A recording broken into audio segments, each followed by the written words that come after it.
Umineko. Umineko. There it is. Oh, yeah. Yeah. It's fine.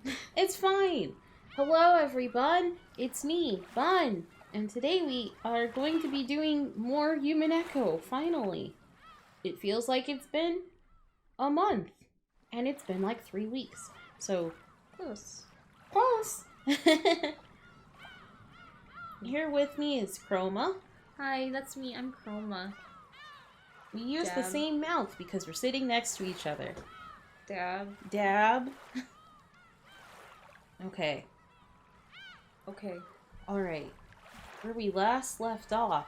Oh my god, it's been so long. We got a bad ending. What even happened? We got a bad ending is what happened. Bad ending. Everyone died. The witch won. Yeah, that sounds right. So hopefully we don't have that happen this time. Yay. Yay! Here we go. We were here. Welcome to the tea party of those who are not human. Oh. This is the thing we didn't do last time because we were tired. Oh my god, it's been so long. Hello? Is it? Oh, okay. Oh, the fucking ringing. All of the sounds are so much. Right? Oh,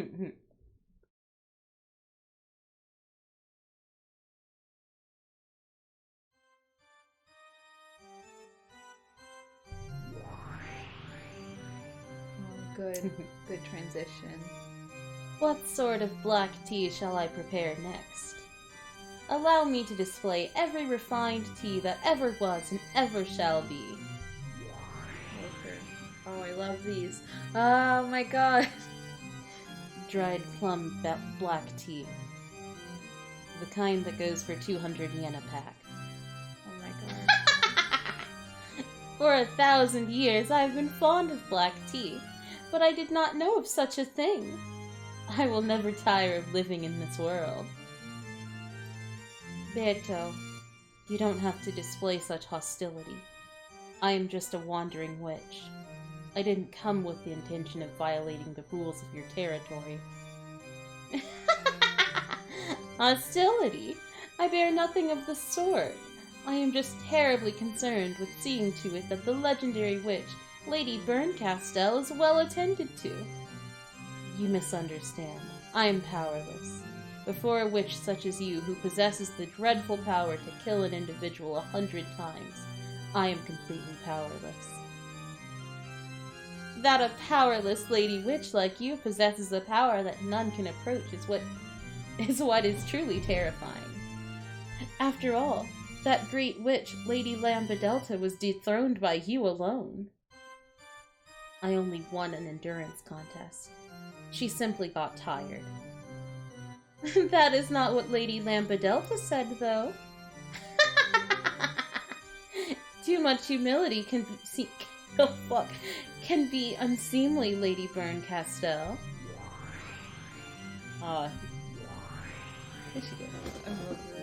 That girl has a dreadful power. The power to kill an individual without fail. However, without fail doesn't exist in this world. No matter how many times you divide one, you can never reach 0. That girl has the power to bring the odds of failure down to almost exactly 0. The power to give rise to almost perfect certainty. I hope I never have to fight such a terrifying witch again. However, you have the power to cause success without fail, as long as the odds are not 0. Though you say without fail doesn't exist in this world, you possess an infallible power yourself. How very terrifying!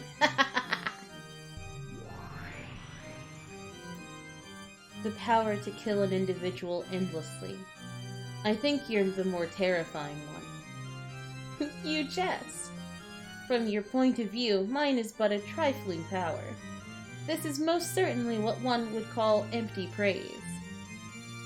Call it flattery to make up for the cost of staying here.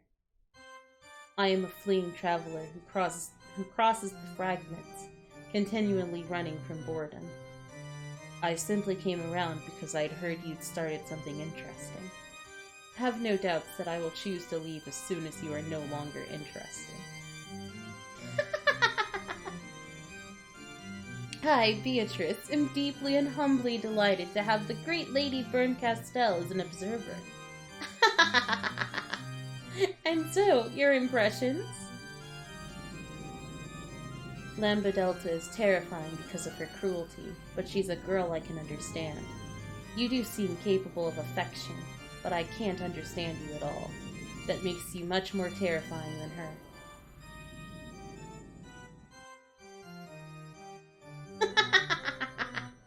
I am fickle by nature. Do forgive me. Besides, I believe you also enjoy entrusting your fate to the role of fickle dice. Right, Lady Bunn? When I roll the dice, I have a roll I clearly want to get. Unlike you. You, on the other hand, never let the dice fall from your hand. So whatever the roll might have been, you're never disappointed.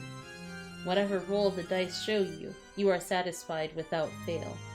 In that sense, you far surpass me. You're the one I really don't want to fight with. Inside of you, there's nothing but 0. That's why I can't win against you with my power. It's the worst compatibility. Perhaps Lambadelta, on the other hand, has a good compatibility against you, since she would be able to kill your endless nature.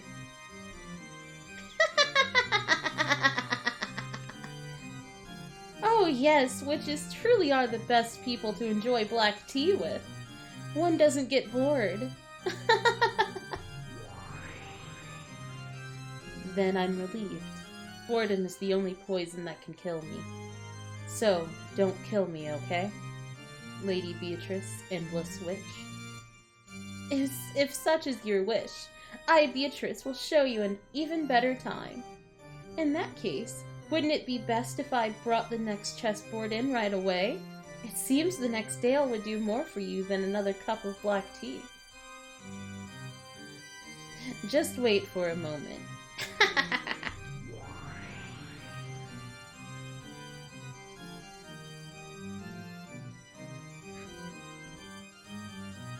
Something troublesome seems to have taken a liking to you. I'd really like to lend you my power, but as you just heard, that girl's power and mine have a very bad compatibility. Unfortunate as that may be, but you really are pitiful, so I'll help you out just a bit. She was looking at us. Yeah? First of all, about that girl. She does have the name Beatrice, but that doesn't necessarily mean she is one individual woman. Get what I mean? In other words, she's not some human. Her existence is a personification of the rules of this world. To beat her, you have to expose the rules of this world and unravel them. Perhaps this can be likened to learning the rules of chess by watching a game. First, take a good look at the chessboard. Then, learn the movements and roles of the pieces. Then look for the conditions required to win at her game. When you've managed to reveal all these things, her heart will be exposed. After that, you can rip it apart or crush it as you please. I'm being quite generous. In the past, when I had a human body, it took me 100 years to notice even this much. This is my meager farewell gift to you, the pitiful one captured by Beato. It's just like a spoon. A spoon can be used for more than just drinking soup. You can use it to dig through the prison you're locked in, or as a weapon to gouge the witch's eyes out. Of course, you can also use the spoon to continually sip the watery soup inside your eternal cell. Don't get the wrong idea. I have no intention of becoming your ally. I do feel empathy for you, but I won't help you. It's like I'm sitting in front of the television yelling at you on the other side, even though my voice won't reach you. Okay.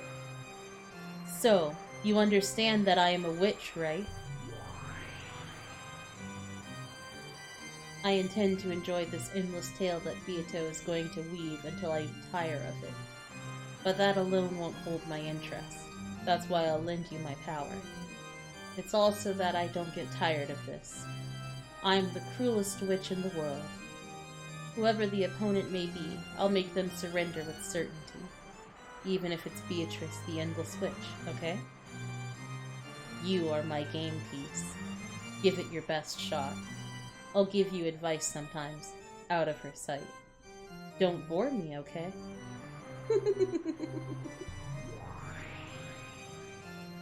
She's great. Right?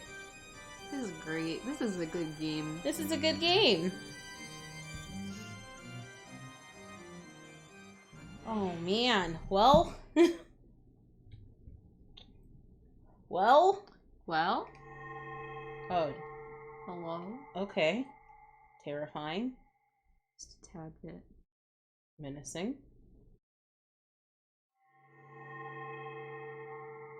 Addition of a new game board. The next episode's lock has been removed. Addition of new features. You can find these new features on the title screen. Hoggers. Cool.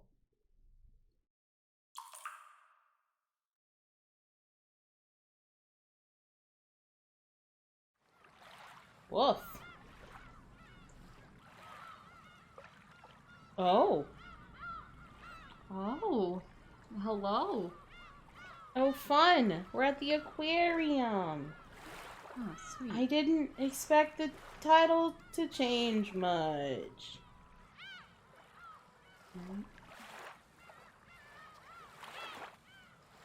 Okay, well, part of me is like, clicks on tips immediately, but like, take a look back on your recent stay. We hope this will help you better recall the events of the past 2 days. Incredible. Nice. Don't think I need that. Right? Okay. Episode 2 time. Let's go. Oh god. I am terrified. This story is very obviously fictional and fantastic in nature. Obviously. Idiot. Oh god, who's talking? I want to say Shannon. Right up, yeah. This is gonna kill my throat. Here we go. Oh no. George-sama, please look. They're so cute. Look, look. Oh, This is so oh my god, her little hat! Oh my god, her little hat! And her little bag that matches her outfit. Oh my Oh my god. God. She's so cute! Oh my Oh my god. This is the cosplay. This is the cosplay. This is so cute. What the fuck? Oh my god. Shannon found a pair of hammerhead sharks swimming playfully in the tank, and looked as excited as a grade schooler seeing an aquarium for the first time. He's not supposed to wear casual clothes. This is What does this say? What? Tomitake Flash? Oh, fun! Oh my god, that's so funny. That's cute. I just I love it. I love his dog tags. You didn't go to a fucking war. It's the aesthetic. It's the aesthetic of being a soldier, but you're not at all. Not even a little bit. He's so wide. He's so wide. He's not supposed to wear civilian clothes. I love it. Oh my god. It's so sweet. Oh my god. Yeah, they really are cute. Almost makes me want to eat them. I'd feel sorry for them. Did you know? I hear the Japanese are the only people in the world who go to aquariums and say how delicious everything looks. This is so Oh funny. I can't. I can't. God. Oh my god. Is that so? I'm sure even Americans and Italians would want to eat these. They said. Those clothes look good on you. Really. Shannon clutched at her chest with both hands in embarrassment. She apparently felt like she was being made fun of for wearing these clothes she wasn't used to. This poor baby. Though George's face didn't show it, he'd actually said something so completely unexpected that it surprised even him. And he was as embarrassed as Shannon on the inside. Oh my god. Oh my god. These fucking weebs. Hello, Zuri. Oh, hello! Maybe prequel? Oh, maybe... I'm not sure where we are right now. Yeah, it's probably before the fucking... Well, yeah. Probably before the 2 days when everyone died. Her face looks pretty intact. I mean, yeah, this is like a new route, so everyone would be alive from the beginning anyways. Yeah, we're on chapter 2 now. So no one's dead. Everyone's alive. For now. Okay. They're on a date, probably. They're on a little date. At the aquarium, talking about how edible fish are. However, when he saw how embarrassed Shannon was, he started to imagine he was teasing a girl he liked. And instead of embarrassment, a ticklish amusement welled up in him. No, he wasn't just imagining it. He really was teasing the girl he liked. Before now, he wouldn't have expected to hear a line like that anywhere these days. Not even in a manga or something. Aw, they'd make a cute married couple. They would. I'm just hurt. I'm gonna squish this to the side so I can see it past Umineko. That's not quite enough. You can move the window, maybe? I guess so. You just can't see it on this side now. Well, I can't read it anyways. You can't read it anyways.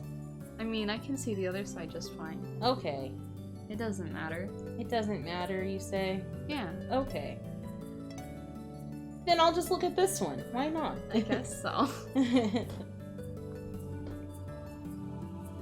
In fact, if he'd seen another couple acting like this, his first instinct would be to start throwing rocks at them. Oh my god! What the fuck? So intense! Oh, I see, I'm peeking now. Okay, let's turn that back down.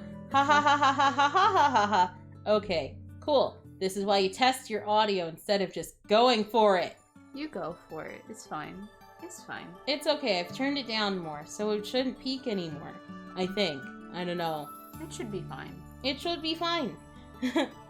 Just start throwing rocks at them, okay? That's so much. That's excessive.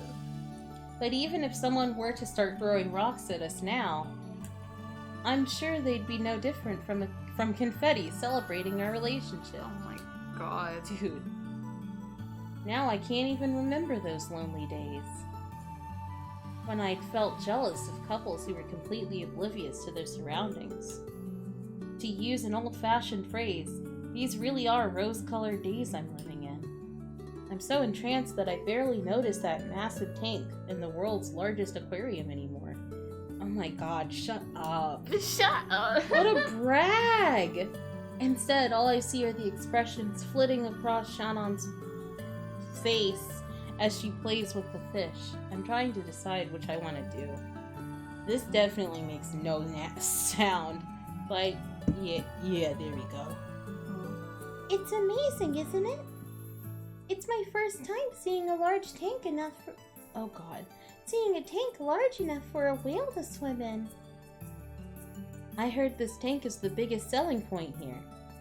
And that it's the biggest in the whole world. Is that so? That's amazing. It's really wonderful. It doesn't even look like a tank at all. More like they sliced off a part of the sea with a knife and brought it here. You're right. This really is a little sea.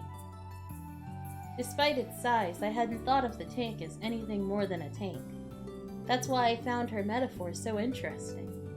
No matter how far humans broaden their experiences, they always end up viewing the world through the lens of their own values. Maybe that's why it's so interesting to interact with people who have different worldviews. I voiced my thoughts on this. She responded. True, this may not be the real sea, but if those little guys swimming in there believe it's the sea, then that's what it is. Even though they're inside a finite tank? The sea is finite too. Then again, even if the sea were infinite, how much would we cover in our whole lives? I'm sure it'd only be a minuscule fraction of the sea.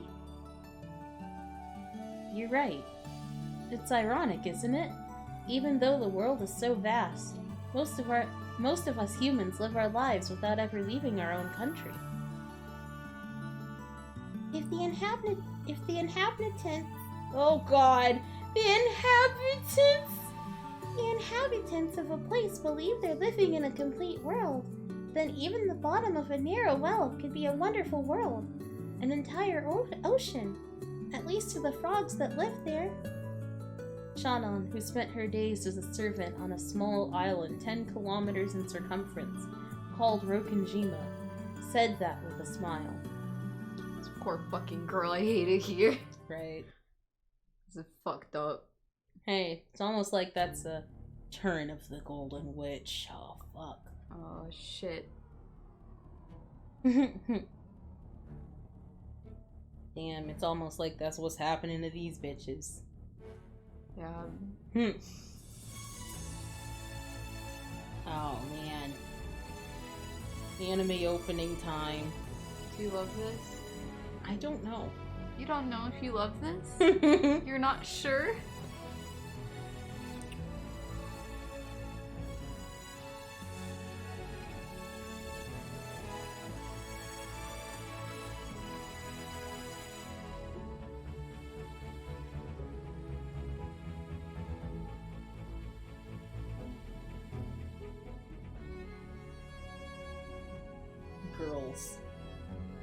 Girls. Colorized. Beatrice! Beatrice. Yay! She's on the cast list now. Look at that! You made it, Beatrice! You made it! You made it! I love how blurry it is. Kills you. And she kills you.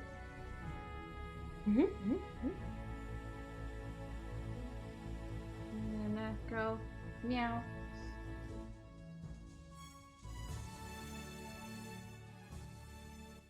I love beet rice. I love beet rice. No. Oh, we're in a little fucking... Oh, cool. We're gonna get some food. Oh, hell What yeah. are we, at church? No, I'm kidding. After we finished walking through the whole aquarium, we had a small late afternoon lunch at a restaurant with a nice view. I'm gonna beat this rice. I'm gonna beat this rice. I'm gonna win. I'm gonna win.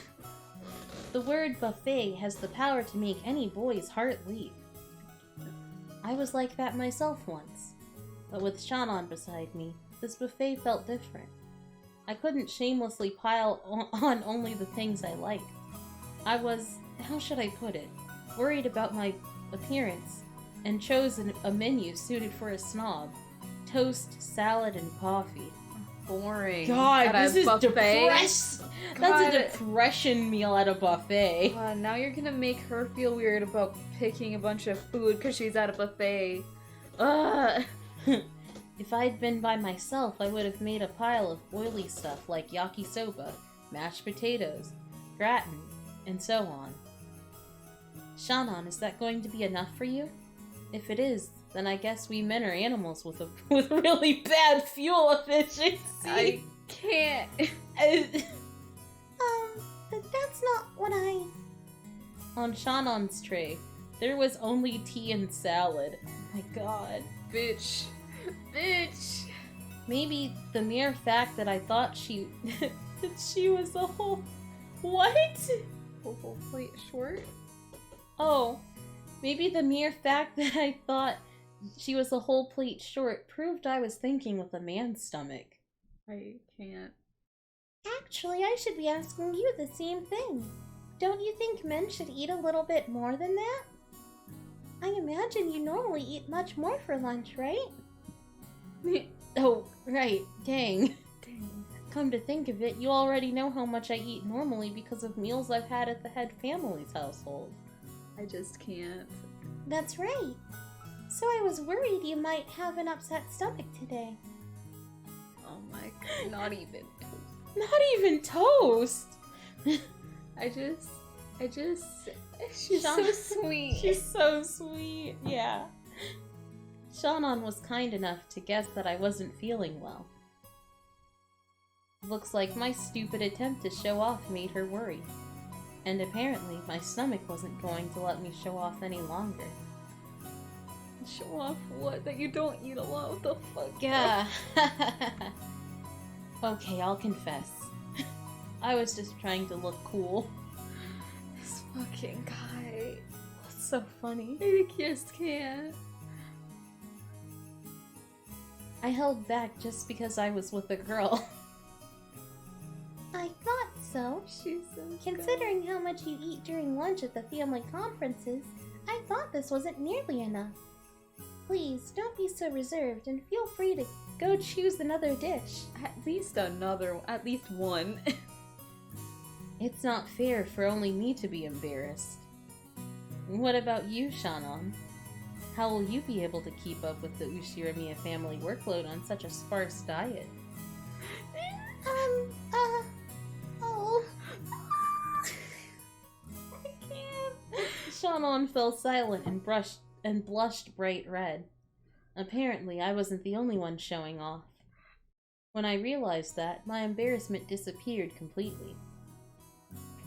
Oh, so that's not enough for you either, is it? Yeah, you usually eat a bit more than this for lunch. A woman's stomach is made of magic, so this is enough. Oh. Oh my god. So we've both been showing off to each other. Let's not hold back anymore, shall we? I smiled to show that I wouldn't make fun of her anymore, and rose from my seat. After finally coming to Okinawa, it'd be a waste if we didn't eat some bitter melon. I'll go get some fried bitter melon or something. Shannon, come with me. Come on, come on. Ah, yes. To anyone watching us, we might seem like an incredibly charming and embarrassing couple. What the fuck? This is so cute. It's like painfully It's cute. like painful. But it's only after becoming a couple that you realize. To us, this exchange of words is everything. Our entire world. That's why no matter how much everyone else stares at us with blank expressions, we never notice. Indeed, at this age I finally understand the feelings of couples who want to endlessly flirt without any regard for their surroundings. Is this allowed? Is this allowed? After I returned with a plate piled up with fried food, Shannon arrived with a pretty cake. While laughing at our fake stoicism, we resumed our lunch. They're so cute. Even though it's a restaurant with a view of the sea, it's so cloudy. Luckily, our window seats gave us a view of seaside scenery, so grandiose it extended even beyond our field of vision. However, because of the cloudy sky, we were only seeing a fraction of its usual beauty. That's right. If it were clear, we'd undoubtedly see a deep blue sea. Yep, I'll bet you're already used to the sea around Rokujima, but the deep blue of the sea here would have surely been a sight to see. It's a real shame. Oh, but no matter how blue the sea is at work, it might as well be gray to me. But I'm not working today, so, Apparently, Shannon was doing her best to say an embarrassing line, but I didn't let her get off easy. Oh my god. So close. If only you'd said, when watching the sea alone with you, George Sama, it looks deep blue no matter how gray it is. I'd have given you full marks and a prize. I can't. I'm sorry. Oh my god. Want to hear what the prize was?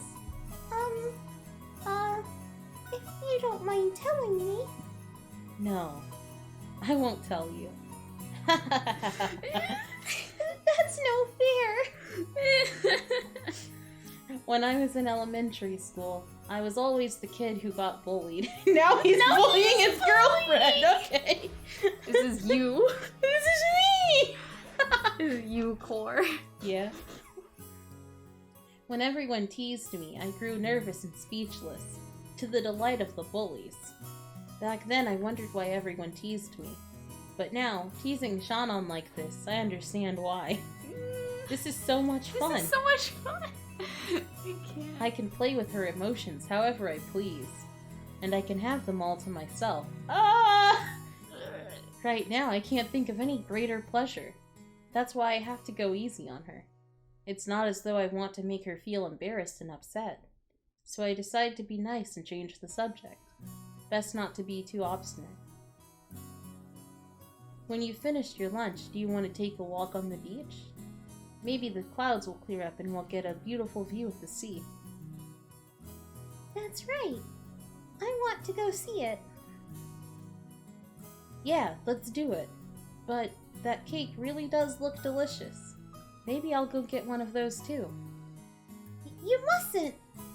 If you eat cake after eating so much, you'll get fat! Who cares? Right. It looks like Hideyoshi-sama's blood is pretty thick in you, George-sama, so you'll get chubby if you don't take care. Good. Shannon, you won't stop liking me if I get fat, will you? After all, I wouldn't stop liking you if you got fat. Okay, if this is the conversation. Right. I didn't mean it that way. If you don't take good care of your body, it'll be bad for your health. Oh. Mother warns me all the time, too. I wonder if I'll have to take up Tai Chi Quan or something like she does and get some exercise. When going on a diet, it's better to start by rethinking your eating habits rather than just exercising all the time. Apparently, the exercise only helps if you're eating well first.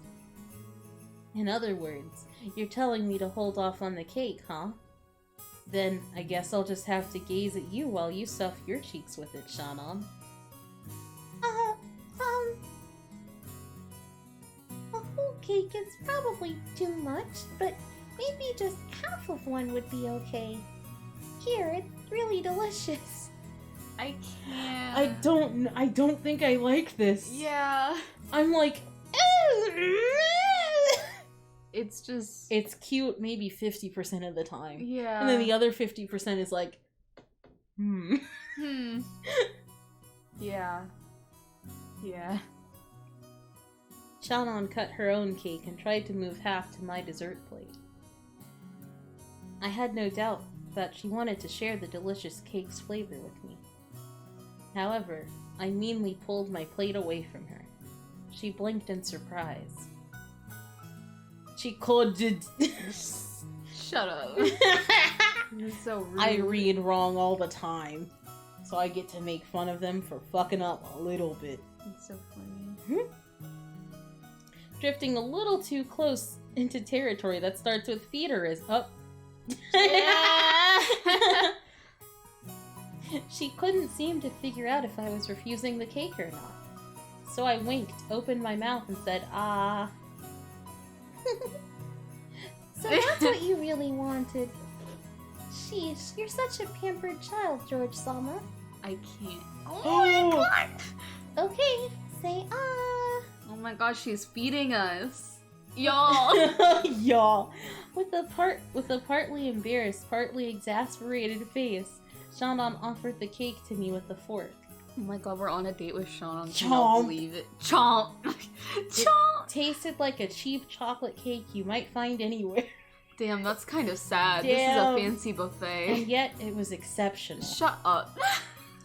Because eating cake in such an embarrassing way, as if we were a couple of perfect fools, had been my dream for many years. I just fucking can't. It made this cake's flavor heavenly. If the earth is destined to end, I wouldn't have any regrets if it happened right now. It was such a moment of bliss. Unfortunately for you.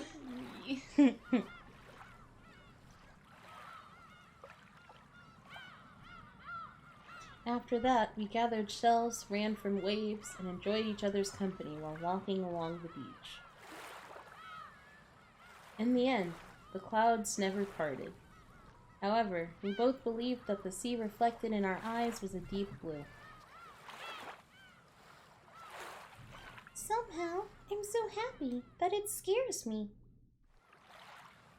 You do say that from time to time. What is it you're afraid of? I'm a servant of the Ushiramiya family. For someone like me to be walking like this with a member of the family, it just felt like it was too much for me. I'm also surprised. I didn't just meet you yesterday or today, Shannon-chan. We've known each other for years now. However, we can only meet during those family meetings that only happen a few times a year. Back then, I couldn't even imagine having the sort of relationship where I could spend time with you like this. It was the same for you too, right? So, Pause. I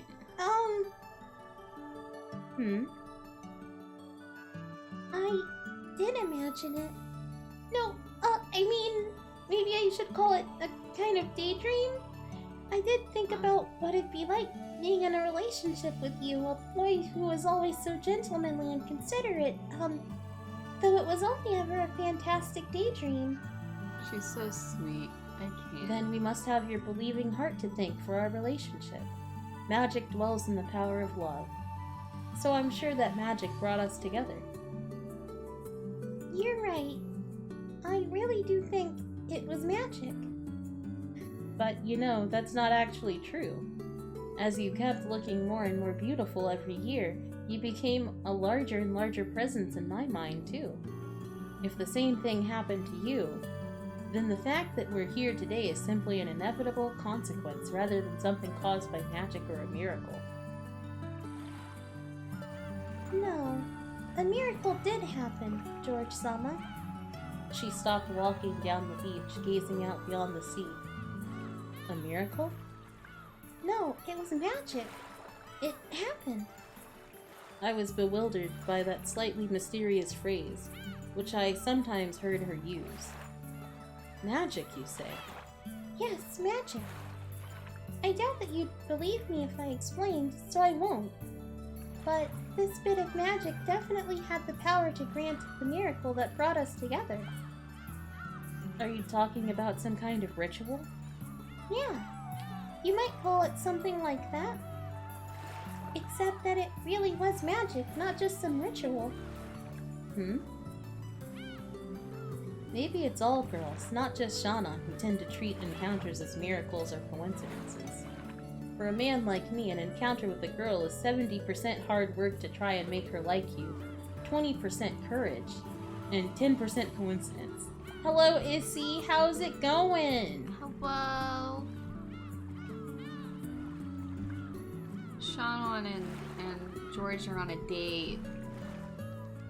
It's really cute. It's very cute and also very not cute. Yeah.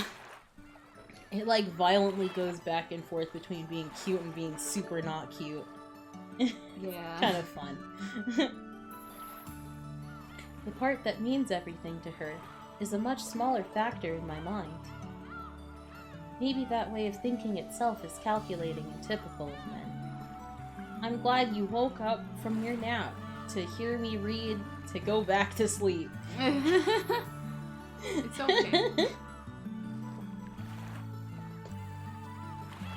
But yeah,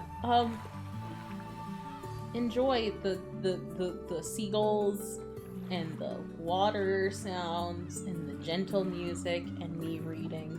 And I'm sure you will go right back to sleep. Don't worry about it. Asthma. I didn't tag it as asthma this time. Dang. I forgot to put it I guess in I there. could go do that literally right. I don't feel like doing it.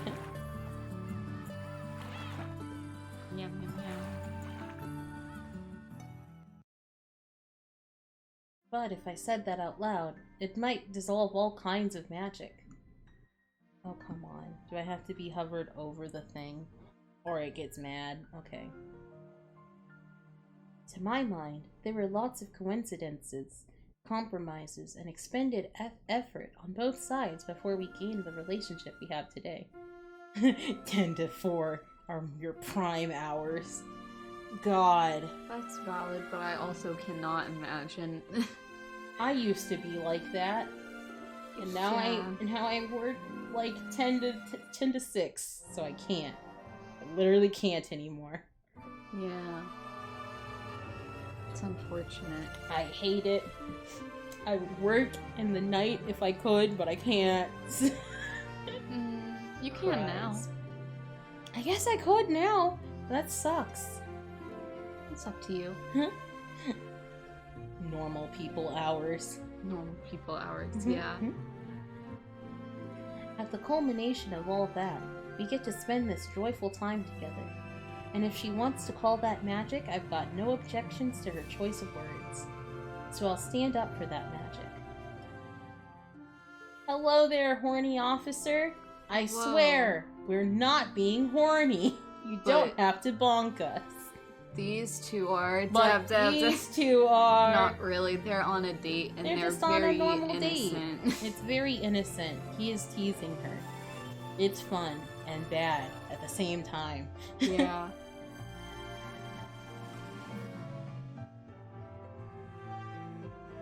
Oh god. It's George. It's George? Yeah. Okay. You're right. If the same fate were repeated 100 times, maybe you and I could get into a relationship like this only one of those times. Yeah. Enjoy working on art. I've heard that this kind of stream is good as a background sound. Yeah. 1 second. Okay.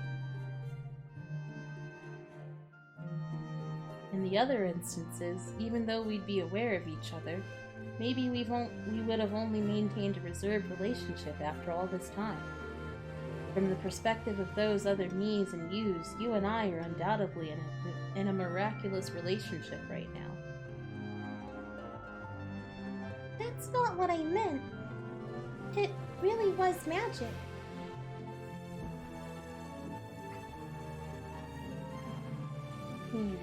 No! No matter how often you tell men something like this, they'll never believe it. Kanon-kun didn't believe me at all either. I believe you. I'd hate for the magic to fade away because I didn't believe in it. George-sama. In a small voice, I apologized for saying something that trivialized her magic. Shannon seemed to be glad to hear me say that. After all, if two people believe in the magic of love, it becomes eternal. The fuck? This is too sweet. Oh, that's right. I was wondering if you'd be willing to agree with a little whim of mine. Yes? What is it? You call me George-sama, right? It's not that I dislike it, but would you consider not calling me that anymore? Of course, you have to keep up your appearances with the Ushiromiya family, so I wouldn't force you to do so during your everyday routine on Rokunjima. But when we're alone, I'd rather you didn't call me that. Yeah, let's make that a rule. A rule? What would happen if I violated that rule? Maybe we should have some kind of punishment game if you break the rule. Yes, what should it be? Wanna hear? No, I don't want to hear. I'll have to think about what it should be. Okay, George-san? Oh my god. Yeah. I love the way that sounds. I'm so happy, Shannon. I also have another name. It's Sayo. I see. The rule's gotta be fair after all. I'll follow it too, and from now on I'll call you Sayo. Okay. Sayo? Yes! I'm losing it. I held her shoulder and drew her close. When I forcefully pulled her delicate body towards me, she dove into my chest like a doll. As I held her head in my arms, we both looked at the horizon. What a deep blue sea. I'm so happy we got to look at this sea, just the two of us. Me too. I'm so glad to have the chance to look at this deep blue sea with you. As we gazed at the gray sea and a light rain began to sprinkle down, we kept listening to each other's heartbeats. Damn, you might have to take these two in. I can't. They're fine. They're fine. The sound of waves flows into my ears. No, it's the sound of an enraged sea. My body, bathed in a in painfully cold splashes does not allow me to forget. It won't let me forget the memories of the day my old fate was broken and smashed. Once, tomorrows were literally like looking into a mirror.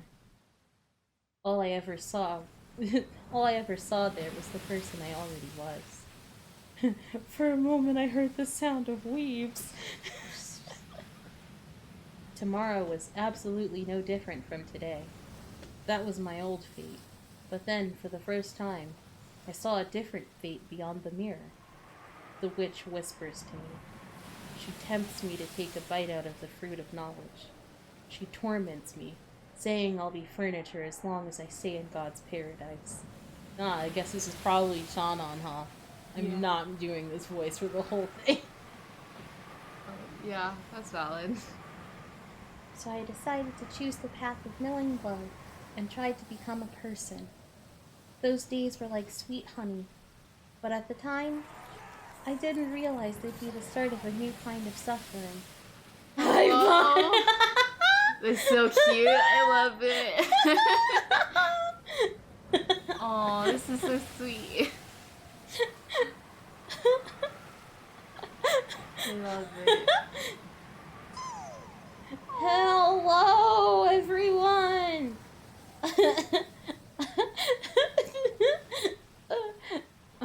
Okay.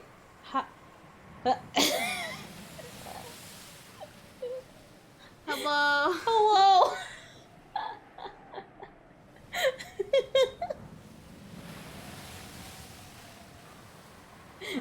Hello, Tenebras. Or how do you want to... This is what I've been struggling with. Oh, you've been trying to figure out how to pronounce it. Hi, Tenebras. Hi, Ellie. Hi, Trash Panda. Hi, Mr. Tibbs. I can just call you 10. Hi, 10. Thank you for following, 10. Hello. We're playing some more Umineko. It's nice. It's actually nice right now. It's a little sad, but it's nice right now. The suffering is at a minimum. So funny. Thanks for the raid, by the way. Thank you for the raid. How was your stream? I watched some of it.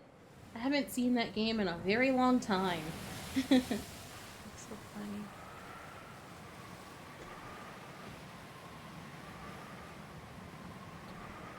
Love the sound of the wind. Very chaotic. That's valid. It seemed very chaotic. Yeah. Yeah. Like I said just a little bit earlier, this stream will be very easy to fall asleep to, probably. I don't know if it'll get worse. Could. Feels like it's heading in that direction. It's definitely heading there very quickly. But yeah, George and Shannon are on a date. How fun. Yeah, they went to the aquarium and then they went to the beach. Yeah. And George is like, haha, you said it was magic. How funny. And Shannon's like, ha ha ha ha ha. It was magic. It is literally magic. I begged. Okay, here we go. Oof. Okay. Mm-hmm.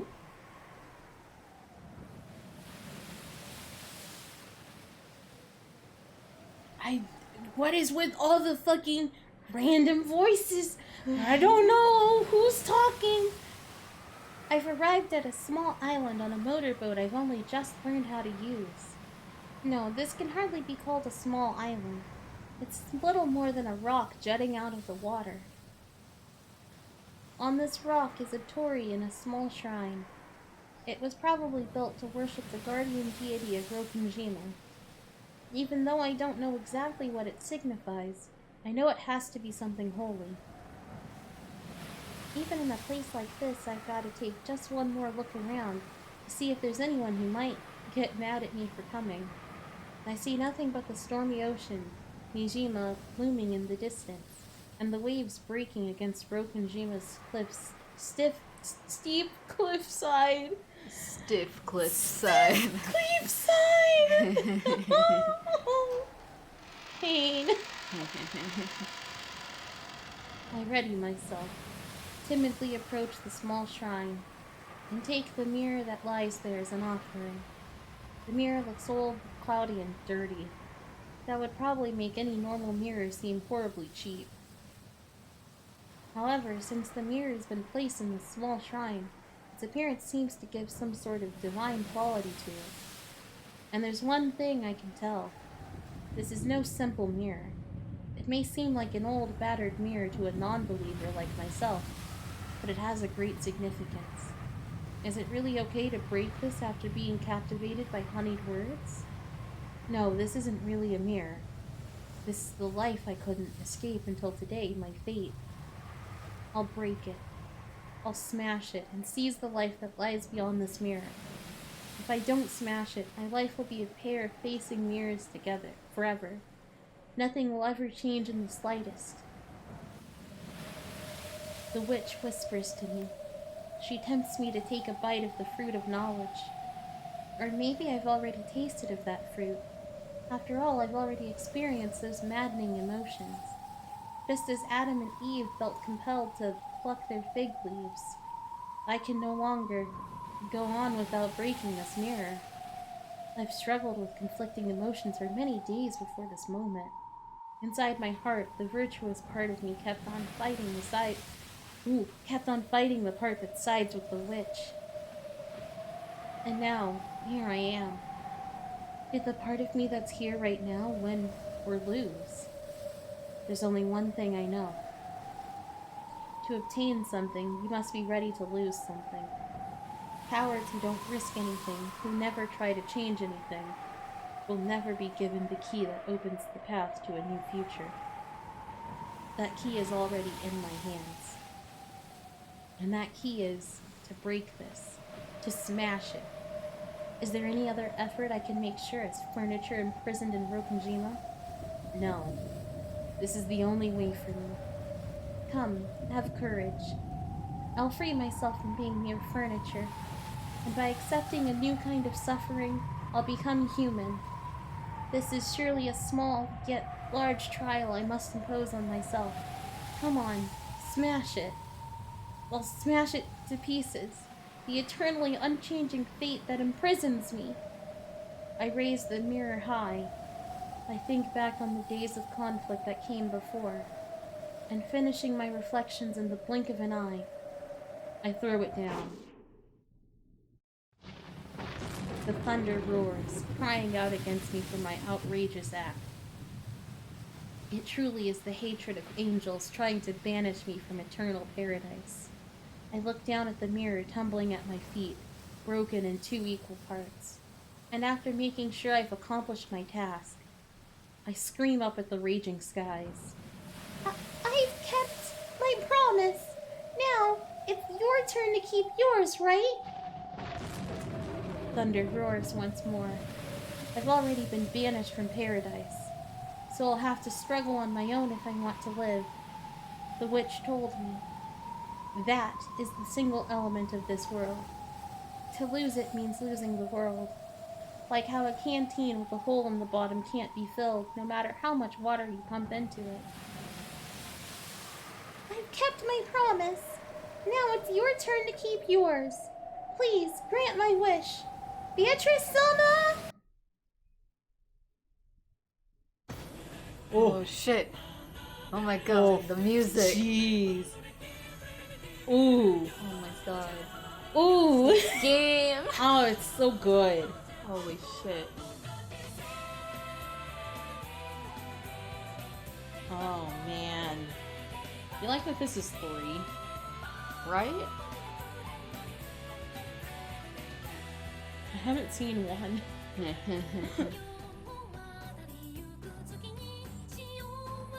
Hats Unlimited. Hats Unlimited. Oh, this music's so cool. I just love this anime opening, but with the sprites. It's so good. It's really good.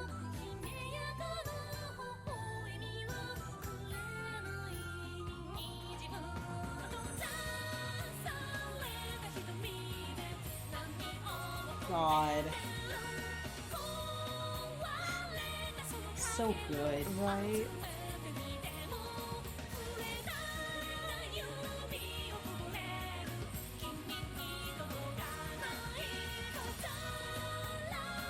God.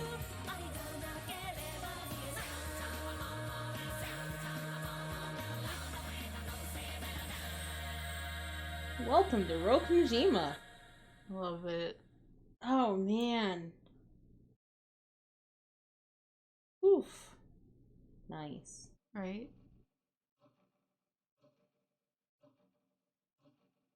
Let's go ahead and hit the save button. Yeah, no, that's fair. System. Look, Oh, hey, everyone's alive! Look at that. Let's go ahead and save. No horrifying bloody images here, am I right? Haha, yeah. And it's still glass shattering. It's fine. Yeah, it's fine. Nothing wrong. My mind wandered. Back to the days when I could barely imagine the happiness I have now.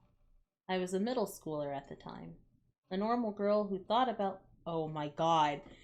Come on! Who is talking?! At least choose a color, man! It's so funny. Me crying. Please, just tell me what voice to make. Just have it flash on the screen for 2 seconds. Oh, it's George. Or like, oh, it's Shannon. Like, All of them at once. Okay. I was a middle schooler at the time. I'm not doing that voice.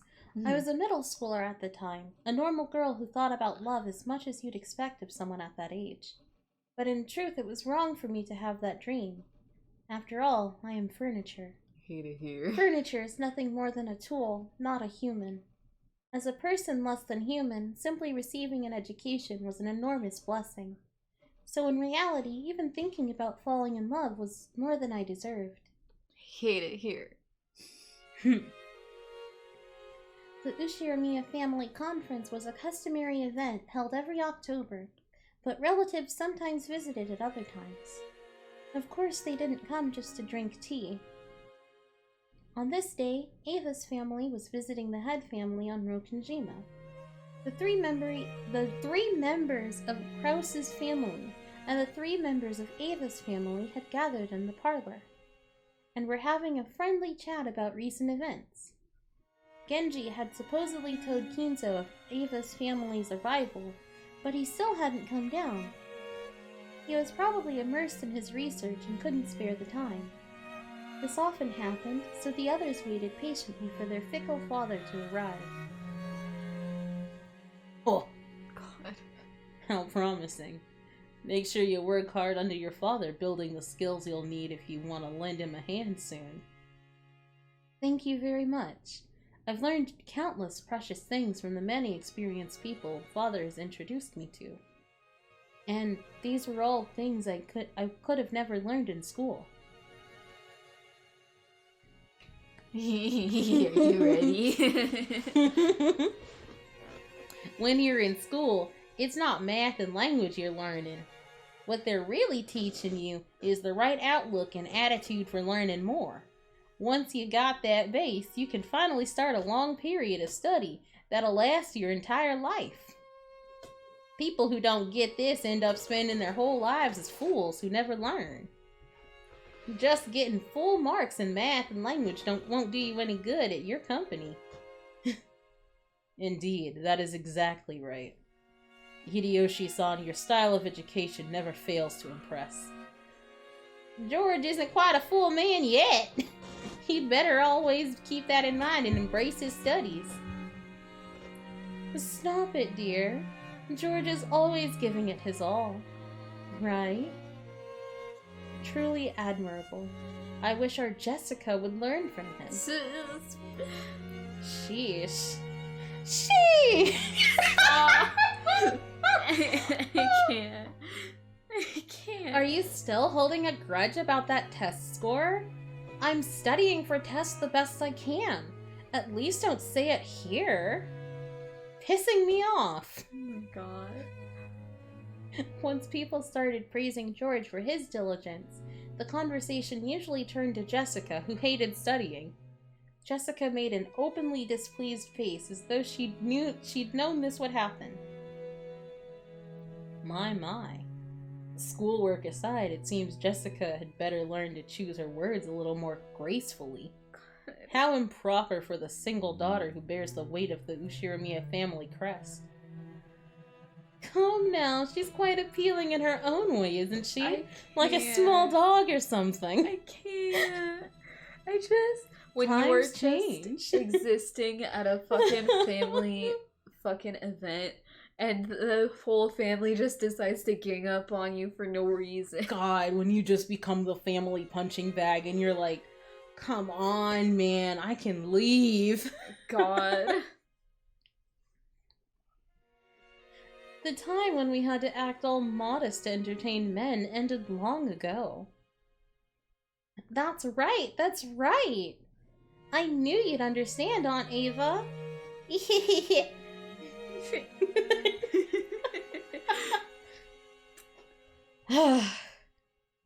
My headache is truly trying today. Oh my god. Are you okay? Aunt Natsuhi, you're looking a bit pale. Thank you, I'm fine. Still, time really has flown. It feels like just yesterday when you had run around half naked by the beach and come back soaked. Wasn't your Jessica-san? Jessica-san? What? No. Jessica-chan the same? And now she's a lady who fusses over how to put on makeup. I see you focused on your eyebrows. You look really cute today. Thank you very much. No one noticed, so I was a bit unsure of myself. A full smile rose to Jessica's face as the results of her own studies were finally appreciated. My god. This is so...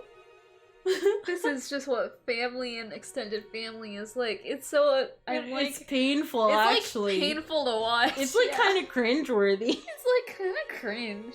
It's like kind of cringe being at family meetings with your family. Families are kind of cringe.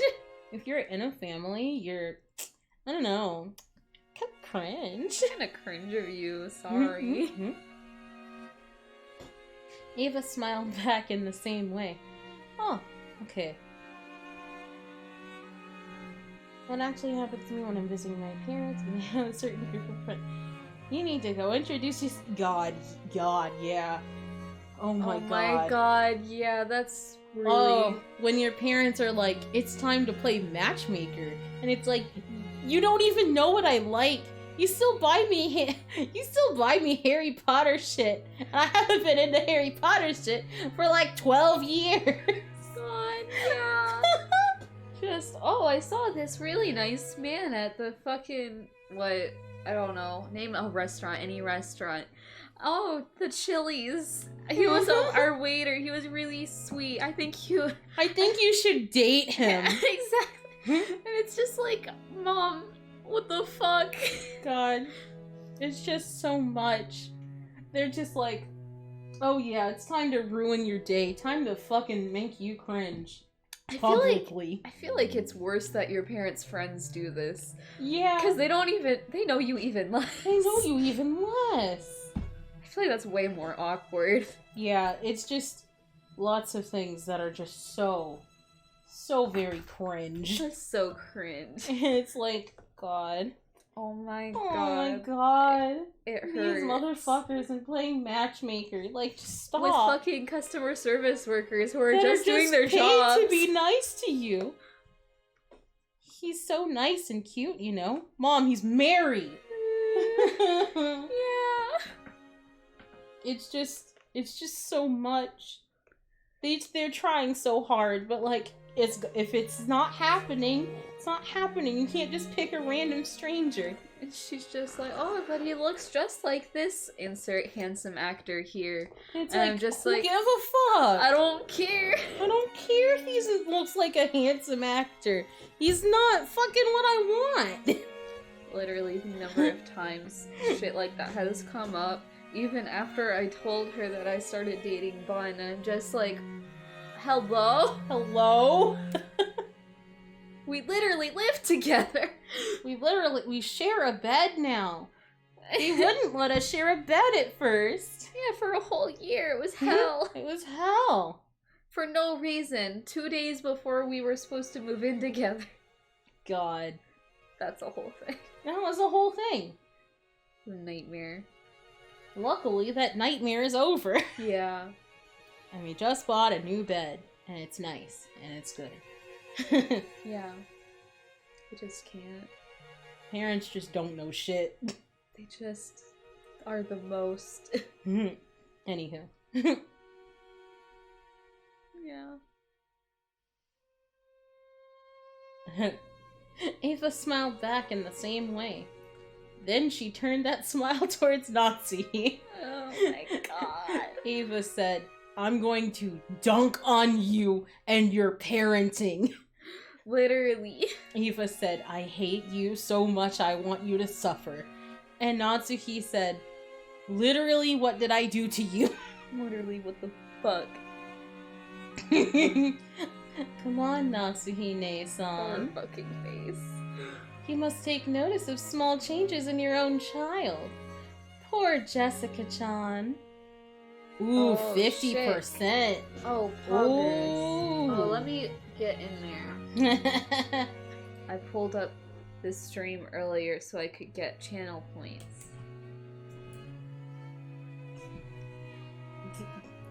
Also. Can I...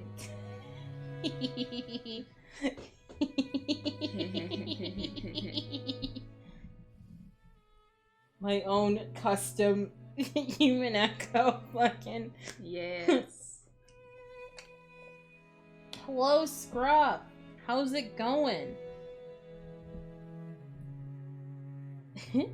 I think I have to pull it up on my computer. It's not working on my phone. Oh, unfortunate. You've been nerfed. I've been nerfed. You probably wanted your mother to notice first, didn't you? No problem, no problem. That person never notices anything. Holy shit. What is a Summersby?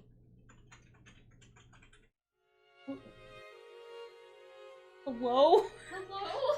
What is a Summersby? And some hot chip, like, yeah. Oh! Apple cider. Okay, okay. The fear that entered my heart is gone now. Is that like a brand name?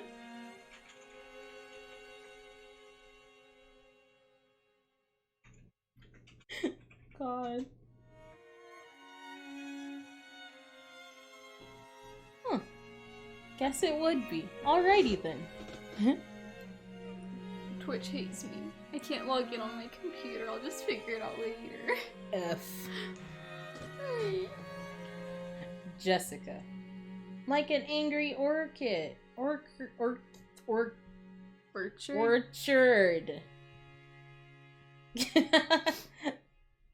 Yeah. Jessica. I cannot condone you speaking of your mother in such a fashion. Oh my god. Apologize. Shut up. Later, I will speak to you at length about your language. This is so... If you don't want kids getting in your way, just say so. I'm gonna take a step outside. It's getting stuffy in here. Jessica! Jessica was still at the age where tests and endurance exams are pretty nerve-wracking. Recently, she had clashed often with her mother, who was enthusiastic about her education. Excuse me. Yeah! Jessica, who was trying to leave the parlor in a bad mood, bumped into Shannon, who was pushing a serving cart filled with tea. Ah, Shannon, no need to worry about my tea. I'm just gonna go wander around the garden. Lady. Shannon, the tea is getting cold. What the fuck? This took... Serve it quickly. It's been My like 5 apologies. seconds. This bitch. This bitch. I can't. This fucking child. Shannon hadn't actually done anything wrong. Right! But Natsuhi, who felt like something shameful to herself had just been shown, lashed out at her emotionally. I hate it here. This was something that often happened in the Ushiramiya family. But it seemed Shannon wasn't strong-willed enough to just accept it and move on. I just can't. She shouldn't have to. Right? She shrank back and cowered while serving the tea. This poor fucking girl. I hate it here. She had the unfortunate habit of making more mistakes when she cowered. Her pitiful appearance ruined the peaceful atmosphere that had existed a moment before. Oh. Oh. Oh. I'm embarrassed now. I'm embarrassed now. For the sake of cringe. That's so funny. I'm embarrassed now. It wasn't really Shannon's fault, but she thought she might be the source and felt a pressure on her chest. The cringe. Yeah. Her shaking fingers made the utensils clang, and you couldn't have called it graceful, not even just to be polite. I did. Damn! I can't. Damn. The more pitiful she appeared, the greater the silence grew. The more irritated Natsuhi looked, and the more Shannon cowered. Shannon's thin neck felt like it was being suffocated and choked by the reaper known as stress. Mood, baby! I just can't. When you take your anger out on the servant and thus make the entire situation so much worse. God. I can't. At that time, George spoke brightly, blowing away the stiff atmosphere. This smells nice. What kind of black tea is it? This is... No, don't say it. I'll guess. It's a very distinctive smell, so I'll probably know it. Is it Earl Grey? I think it probably is. God, me. Yeah, I'll bet it's Earl Grey. When you get back to the kitchen, check the tin. Huh. George-kun, you know a lot about black tea, don't you? One of the company presidents who's looked after me was very knowledgeable about black tea. I managed to pick up a little while listening to him discuss the subject. Oh yeah, the president of Okanogi Foods. Yep, that sort of trivia is that guy's specialty. The names of black teas often refer to the places they're made, right? So did this come from a place with that name? From what I've heard, there was a person called Earl Grey in England long ago, and it was named after him. Furthermore, this distinctive smell doesn't come from the tea leaves, but from a fruit called bergamot, which is a relative of the mandarin orange. Mandarin orange? Orange. God, her fucking face. I can't. Is that so? I never knew that. Learning things like that makes tea taste all the more delicious. Same thing goes for alcohol and cigarettes. I can't. I can't. Luxury items have a taste of romance. Knowing stuff like this deepens the taste. It's the same as reading the list of benefits on a medicine bottle. Natsuhine-san, you should try reading the explanation on your favorite headache medicine someday. I can't. Oh my god. That's a wonderful idea. Try it tonight. Yes, I'll do so. I can't. Damn. This is so rude. Damn. Can you imagine dunking on someone every given opportunity? They Every said, single "Oh, time." Jessica's gone." Well, you know we have to move on to Natsuhi. It's time to dunk on Natsuhi until she can't walk. Until she has to go rest her head. Oh, God. This poor girl. This poor girl. Shannon-chan, try opening that pot. You should find some dried bergamot mixed in with the tea leaves. Ah, yes, it's in there. Something like dried orange peel is mixed in. Yes, that's probably bergamot. The main ingredient in Earl Grey's scent. The scent is vivid, so you might expect the taste to be intense, but it's still gentle and easy to drink. If you make it with milk, the scent should become more mild, which works great. If there's anything left in the pot after you've poured it for everyone, you really should try drinking it with milk. Ah, yes. Thank you very much. George gave her a small wink. Shannon finally realized that George had kind-heartedly swept aside the tense atmosphere in the room, and he had done it for the sake of Shannon herself, a cowering servant. The Ushiramiya family did not pamper their servants. Any display of awkwardness would be harshly punished, so it was rare for them to be given a helping hand like this. Thanks to George's kind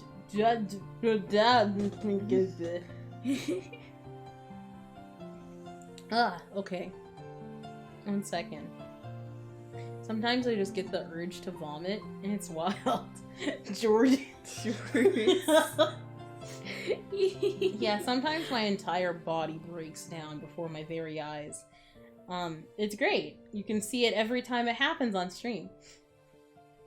Thanks to George's kindness, Shannon managed to regain control of herself and finish serving tea without further incident. As long as she stayed calm, she could carry out her work elegantly and flawlessly.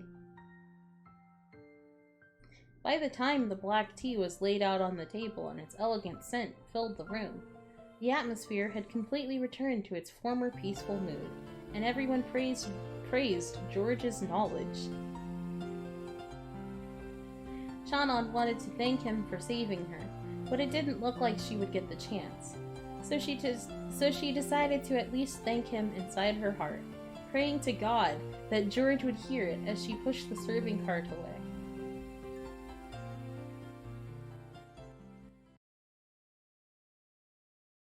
I keep expecting glass shattering, and it's just not happening. That's so funny. Okay. I don't know how long I've been embarrassed. Does it tell me? Does it show me anywhere if I do anything? Does it? I don't think so. No. Okay. Oh fuck. Mine's all. Now you're embarrassed that you don't know how long you've been embarrassed. Oh god, no. I can feel the air rippling through my head, and my eardrums are tingling and they're jiggling, and I can't stop it. Oh no. Odd. Doesn't sound good.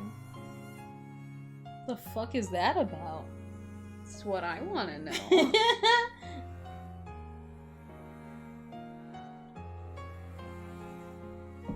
Well, we're going to ignore it. Okay. If you say so.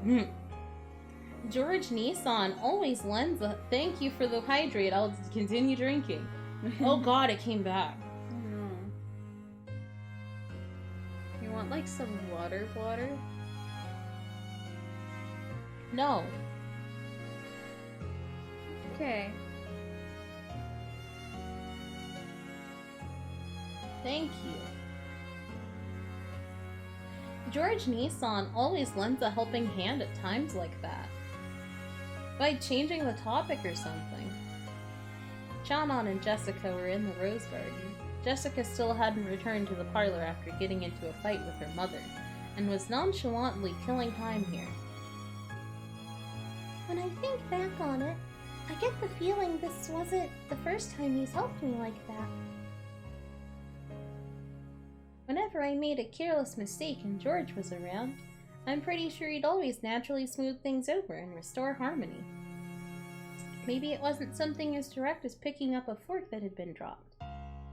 But that was his way of caring. Even servants have their pride.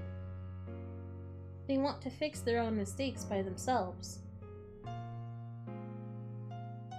And if a guest lends them a hand, they'll lose face. He is really good at reading between the lines when stuff like that happens. Well, I guess it's kind of like an art to him. That guy is more of a show-off than he looks. That's not true. I think he's a really wonderful person. Shannon, you haven't fallen in love with George Nissan, have you? For once, Shannon had disagreed with Jessica in a slightly forceful tone, which immediately caught Jessica's attention. It's so funny. No, that's not it, I think. Come to think of it, I've hardly heard any stories about George Nissan in love. I think I remember hearing him say that family-oriented girls were his type, didn't I? Sweet, that fits you perfectly, Shannon. It does? How could... I am not suitable for such a thing. Not suitable? Like hell you aren't. I can't. You've known him for so long, you're practically a childhood friend. They say that when you start from a natural Where am I? Am I lost? You're right here. Oh. They say that when you start from a natural relationship where you don't think of the other as a member of the opposite sex, things start to move pretty fast once you finally start thinking about it. There's no doubt. Jessica loved teen magazines with this kind of story, and she was always getting excited talking about that kind of thing with her friends. She was very quick to pick up on love stories like this. So this wasn't the first time Shannon had been exposed to this kind of story. But this certainly was the first time she'd started thinking of George as a member of the opposite sex. She was furniture, while George was an honored guest and a member of the Ushirimiya family. Until now, she'd assumed that even imagining any deeper relationship with him would be impermissible. So she hadn't thought of it. Since it was someone else's problem, Jessica poked fun at it, seeming to enjoy herself. Wait a minute, I think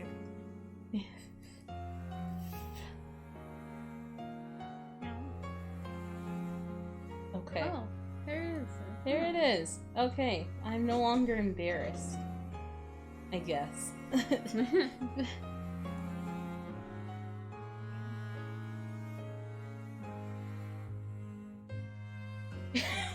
okay. Since it was someone else's problem, Jessica poked fun at it, seeming to enjoy herself. It was all Shannon can do to hide her blushing cheeks. If George were to appear at a time like that, she'd have no chance of keeping her cool. They saw George come out from the entrance hall of the mansion. Boy, howdy. It looked like he'd seen them as well. He headed over, waving his hand. Shannon had to frantically try and regain her ordinary composure before George reached them. Grandfather finally came down. Now they're having an adult discussion, so they chased me out. That's so funny. Escaping then was the right choice. It'd be better to kiss the angel of death than to look at Grandfather's face. I can't. You shouldn't speak that way. But, you know, I think Grandfather might think of us as angels of death. After all, we came here to talk about borrowing money for business reasons. All the time. All the time. That's right. This wasn't the customary annual October family conference. Ava's family had visited to apply for a business loan from the head family. Kinzo had vast resources, and he lent those out to his children. Of course, they didn't borrow money because they were living in poverty. Of course. And how would they expand their businesses with the vast sums they wanted to borrow? How much interest would be attached, and how long would they have to repay it? This wasn't the sort of loan designed for the poor.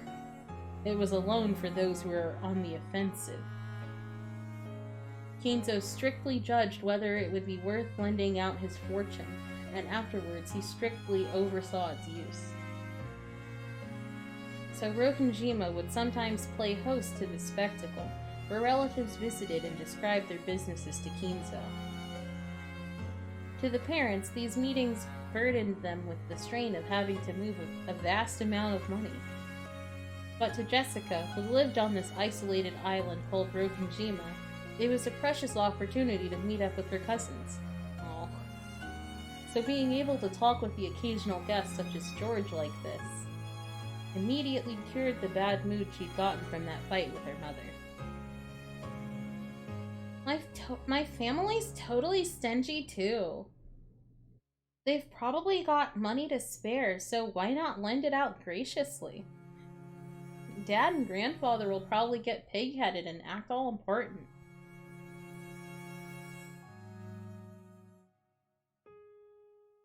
It's natural to be prudent when lending money. Of course, my father will use what he borrows to expand his business, and he came with a plan that promises a solid probability of repayment. Everything else is left up to the presentation. But I really wish I could watch from the corner and learn. Mother chased me out. I'm a little let down. It seems the master still tends to scold Crow-sama and Ava-sama as if they were kids. I'm sure she didn't want to let her son see that. Funny. As Shannon hung her head, she thought back on a scene familiar to those who worked in the mansion. Even Kraus, who acted haughtily towards his siblings, was still treated like a child by Kinzo. Shannon herself had often seen Kinzo slap Kraus and tell him to sit up straight. Holy shit! It was probably very embarrassing to be coerced like that at his age. Oh my god. My god. Imagine being like 50-something and your dad's like, sit up straight, idiot! And you're like, dude, I'm 50 years old! Dude. Don't scold me like I'm an infant. Don't scold me like I'm 12! I'm 50! 50 years old, Dad. Oh my god. Sit up! And he's like, anyone younger than me is like a child at this point. God, yeah. I just fucking can't. I can't. God.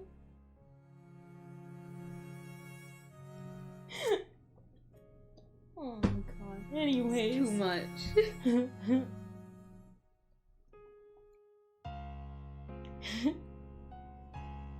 Taking care to avoid being present at times like that was one of the important responsibilities held by the servants working here. That's just their job. Do not see them get fucking... Do not watch them get smacked around like children, or you will regret it.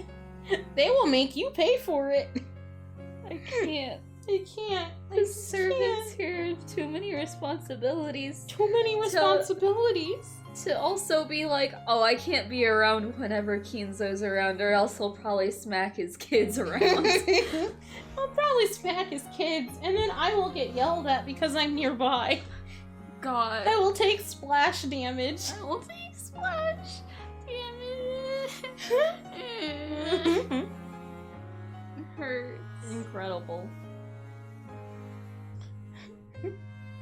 However, the fact that Shannon had ended up witnessing such a scene meant that she'd messed up at least once in the past. I can't. Yes, I imagine so. Maybe figuring that out and staying away is part of a child's duty. Ah!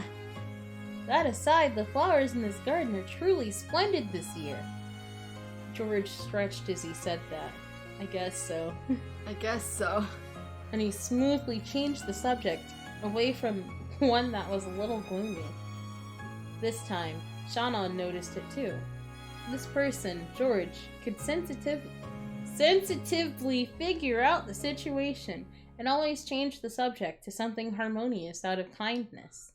It was so smooth that Shannon hadn't noticed it until today. Today, Shannon really had to admire the way George did that. Please, Dad, I'm over 50. Yes.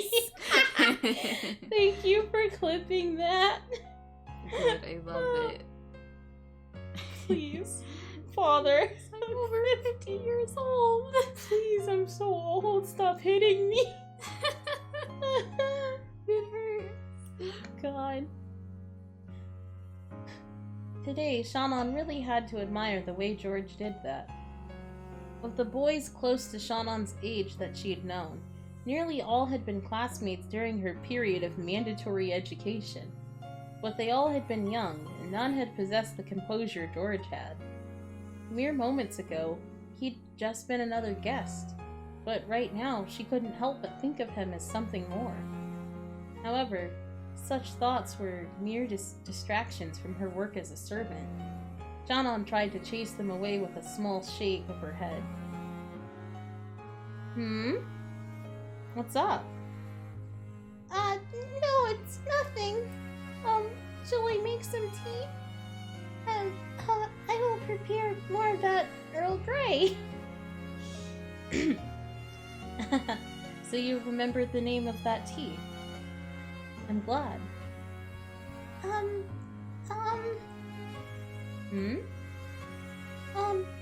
you for your concern back then.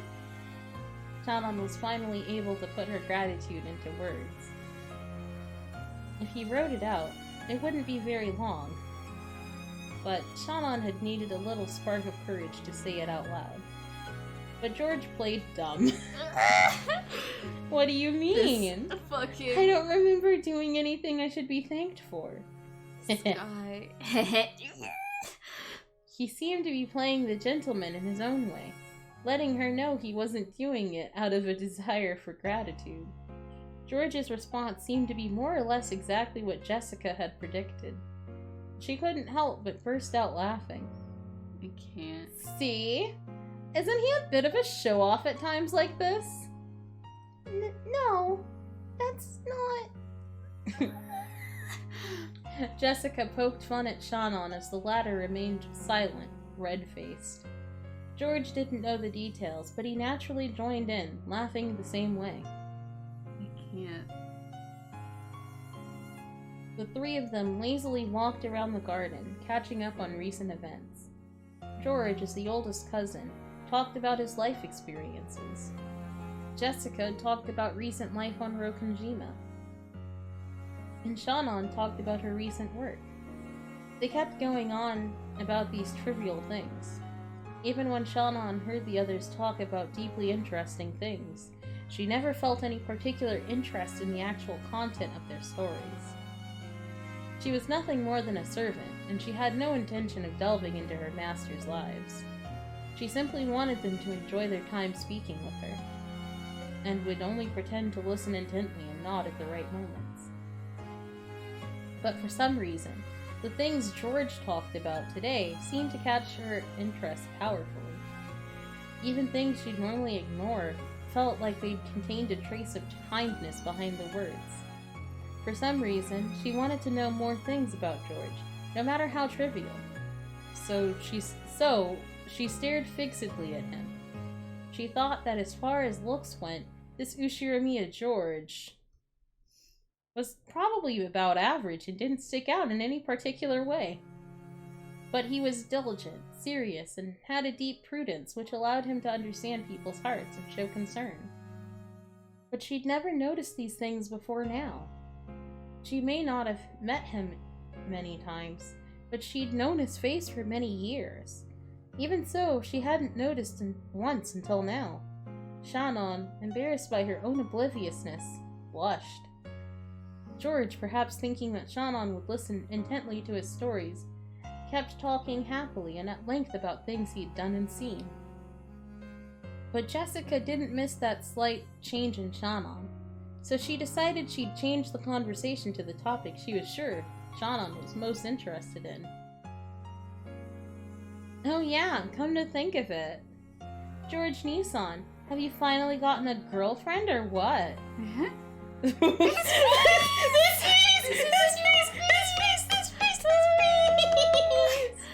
Oh my god! Oh my god, this face! Oh my god, her fucking smile! Oh my god, both of them.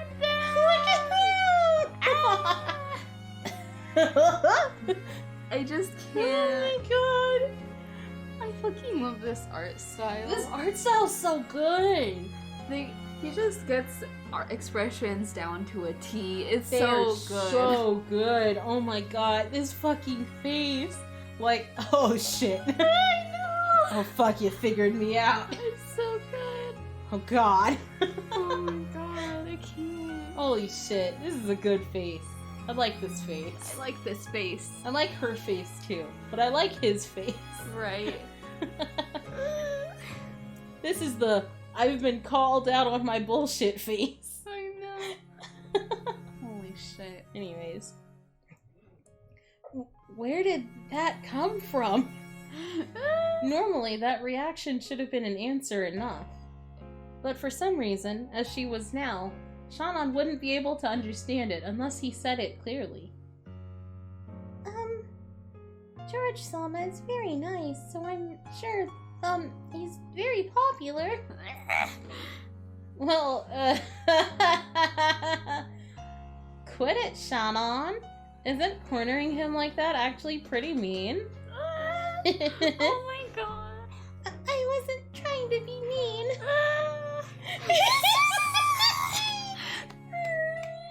I love these faces he's so making. They're good. so good. Well, I'm flattered that you have that mistaken impression of me. But unfortunately, I still haven't had a relationship with any particular girl. After all, my looks are below average, as you can see. And I can't speak tactfully in a way that can entertain a girl. I don't think that's true. And I think a man's charm is decided by something that can't be measured by his appearance. That's why, I think he might be considered a, very attractive man, George Sama. Shannon was being uncharacteristically verbose. She had hardly ever spoke at such a length. Yeah, it killed me. No kidding.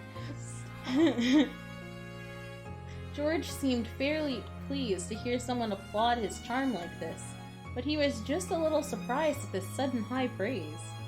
Jessica, now sure her guess was spot on, appeared to barely be holding back laughter. Thank you, Shannon-chan. I hope I do bump into a girl who's generous enough to feel attracted to me before too long. I can't.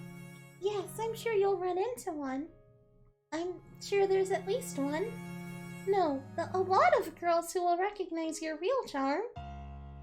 She probably wanted to say that there was at least one girl very close to him.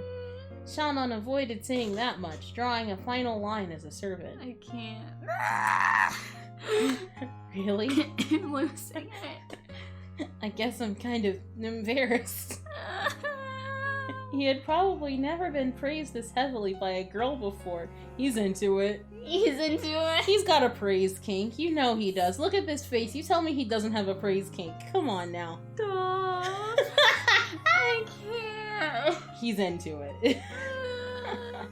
George's face turned just as bright red as Shannon's. As she watched the two of them, Jessica giggled sadistically. I like Jessica. Jessica's good. Holy shit. Well, I'm sure you'll eventually bump into a wonderful partner, George Nissan. But I doubt you'll be able to properly escort your partner as you are now, right?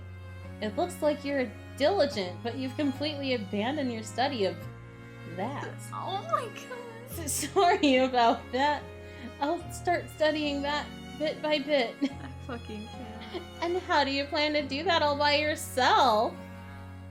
Are you gonna watch romance movies or something? Or are you gonna learn from Uncle Hideyoshi? Oh my god. Well, you're acting pretty triumphant. Men are no match for girls when it comes to this sort of thing. Normally, when George and Jessica got together, their parents would say, George is diligent and admirable, and Jessica is lazy and rude. I just can't. So it was probably unbearable fun for Jessica to have their roles finally reversed. This is so funny. George realized this as well, so he resigned himself to being the one getting teased for once. So, George Nissan, as long as you're okay with it, why not practice a bit with Shannon? Oh my god. It'll be your job to keep Shannon entertained all day long on a date. What do you think? What are you? Milady? When she heard Jessica's audacious plan, Shannon's face turned bright red with a poof, and a donut of smoke started to rise from her head. Oh my god. That's a very tempting plan, but I wouldn't want to burden Shannon-chan. I can't. It'd just end up wasting one of her precious days off, wouldn't it? I'd be butting in on that sacred time that she should be spending alone with someone she really likes. I couldn't do something so boorish. I also, don't have a person I have feelings for or anything, so, there's there's no need to hold back for my sake. Shannon's blood had all rushed to her head, and it looked like she didn't even know what she was babbling about. Jessica, who knew how Shannon normally was, seemed to be finding this hilarious. She couldn't hide her cackling laughter anymore. Is that true? I can't believe a cute girl like you would be single, Shannon-chan. I am a servant, so, of course I don't have any relationships with boys, Which means that if Shannon ever wants a chance at getting herself a wonderful guy, she needs practice with relationships too, right? Jessica. So you both want the same thing. Sweet, that'll be perfect. Jessica irresponsibly cheered the two of them on. Irresponsibly. By now, even George was hanging his head and turning red. George, I've been calling to you for a while now. No. Didn't you hear me? When Ava appeared in what was already an embarrassing situation, both of them got even more flustered. Jessica watched and laughed loudly. Mother! Sorry, I was so engrossed in our conversation. I didn't notice. Oh, Ava-sama, you have my deepest apologies. It looks like you young kids are getting really fired up together. You're all about that age.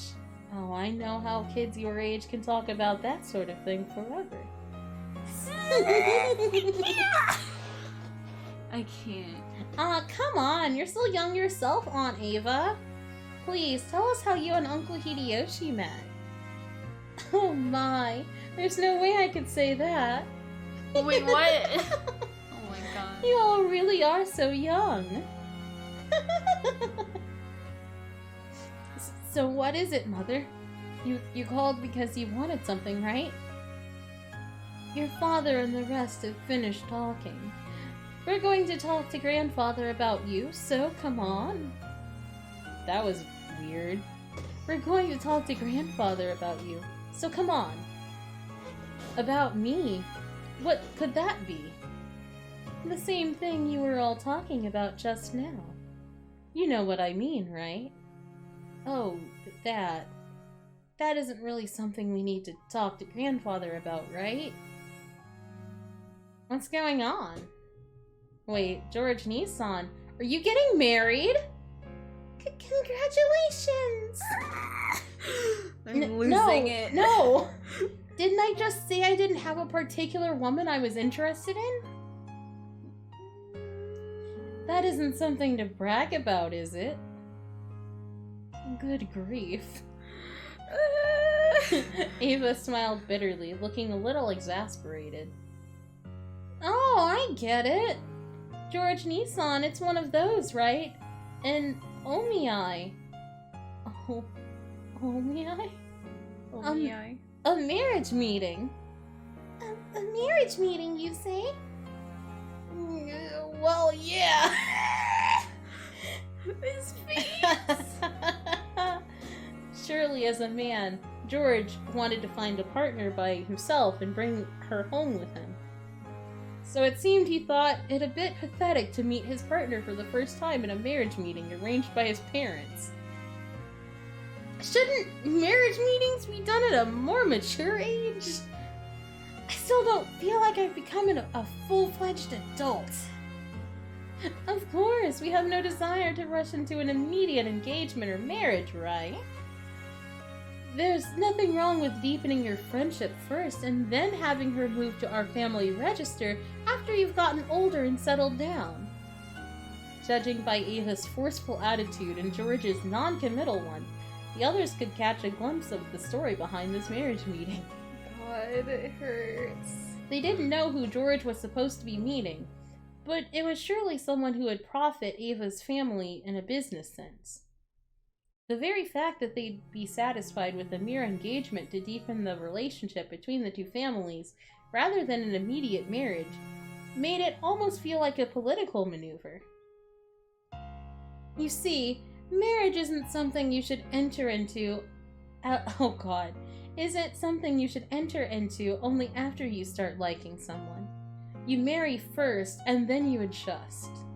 If you marry based purely on emotions, you'll always end up regretting it. There's certainly nothing wrong with choosing a person with a secure background for your partner in life, and then developing your affection later. It sucks. Aunt Ava, isn't that kind of rude to Uncle Hideyoshi? I love that man. That man is pegged. Oh, you know it. I can't. I want to always be with him, and to live my life by his side. Ava-sama, that's wonderful. Truly splendid. Thank you. But we built up those feelings while we were husband and wife, you see. And I believe that in the future we will be much, much closer than we are now. I think that's what's best for a married couple.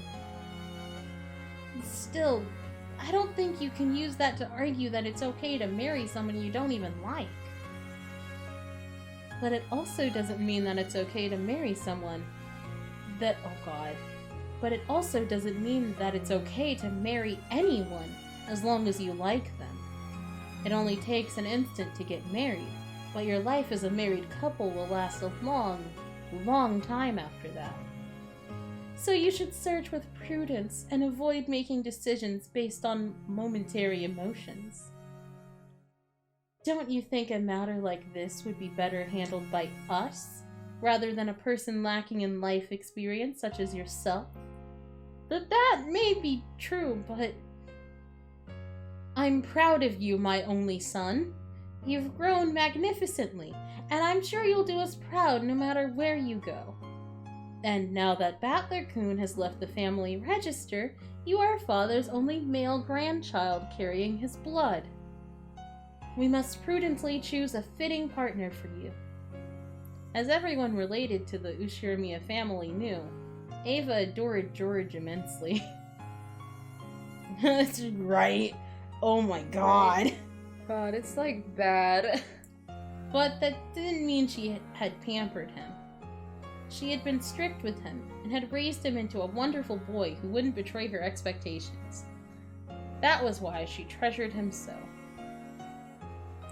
Your partner certainly won't be selected based on your parents' profit and loss. I'll bring you a suitable and truly wonderful woman. At this moment, your immaturity might make this seem unpleasant to you. But if you're going to take my advice on anything, listen to me now. Have I ever failed to act in your best interest? No, you haven't. That's enough for now. So, let's go. We're keeping Father waiting. Hurry to the mansion. Well, sorry, you two. See you later. George bowed to the two of them, and after bowing once more to Shannon, he dashed off to the mansion. This hurts. I'll be going with him. Forgive me for interrupting such an entertaining conversation, Jessica-san. Shannon-chan.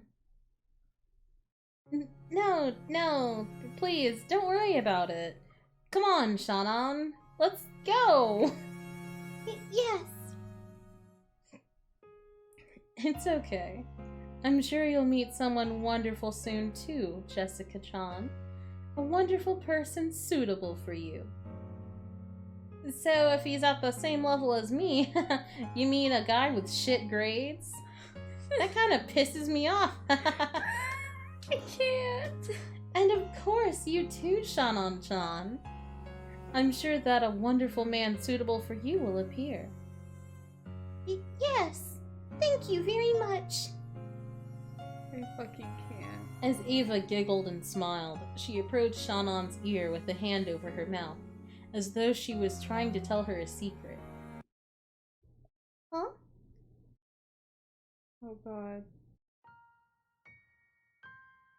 Oh my god. This fucking bitch. This fucking bitch. Oh my this god. Fucking bitch. This Oh, fucking this bitch. hoe! Oh my god, I fucking hate it here. I'm sure you'll find a perfect match for a lowly servant like yourself. This fucking bitch. Have you forgotten to be grateful for your education? Know your place. That's not what I meant. George is the eldest grandson, carrying father's blood. He's a person who may bear the burden of the Ushirimiya family someday in the future. To answer to that expectation, he has studied tirelessly, entered a wonderful college, and is getting wonderful grades. Did you really think you could snatch George away, you uneducated, incompetent, unqualified, uncultured servant? Holy shit, this fucking bitch! Out of fucking nowhere. Guillotine. Guillotine! Those malicious words all poured into Shannon's ear without spilling a drop. To Shannon, it was like cold water was being poured in there. I didn't mean... This was all whispered to Shannon in secret, and with the same smile as before. Jessica, who could only see Ava's expression, didn't think it was anything other than Ava telling Shannon some embarrassing story about love. When their secret conversation ended, Ava patted Shannon's shoulders, as though she was urging her on. Don't worry, I'm sure you'll find a perfect match for a partner, right? This fucking bitch, I hate it. Okay, Jessica-chan, see you later. Yeah, see you later! And make sure you tell me about you and Uncle Hideyoshi next time! No way! I can't. Ava laughed loudly and headed back to the entrance hall. Behind Jessica, who was cheerfully waving her hand, Shannon reflected very, very deeply on those words of Ava's about knowing her place. Fucking hate it here. Oh my god. Fucking hate it here. Dude. I fucking hate it here. Oh, This fucking game. God. Oh my god. Just as you thought things were going great. God. And then you had to be reminded, these people are rich and do not care about them. They are bad people. They are bad people. Genuinely awful people. They are not good. They are not good. God. It's a nightmare. It's so fucking sad. So fucking sad. Oh my god. This is awful.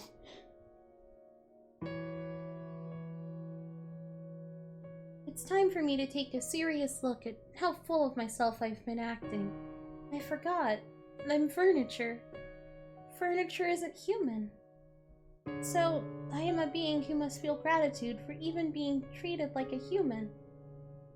And am not permitted to wish for anything more.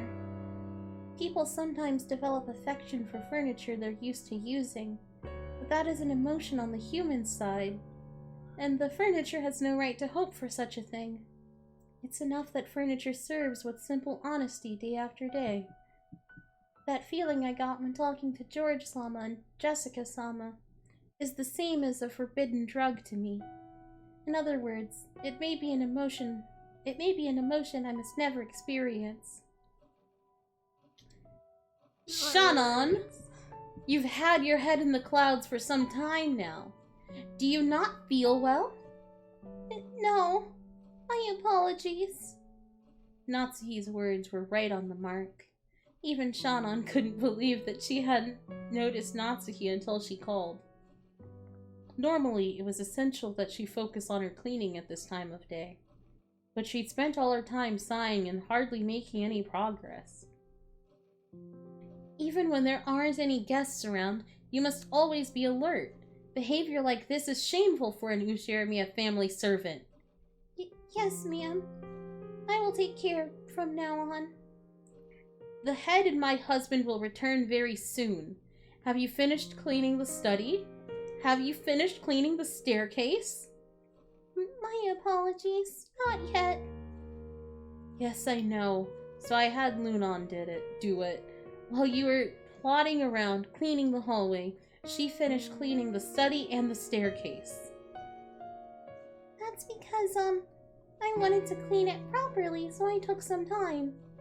Shannon was simple and honest, so she would always carry out her tasks seriously and properly without any omissions. You just missed, Shannon getting dunked in the garbage, essentially. Did the main character finally get a date? Well... That's a complicated question.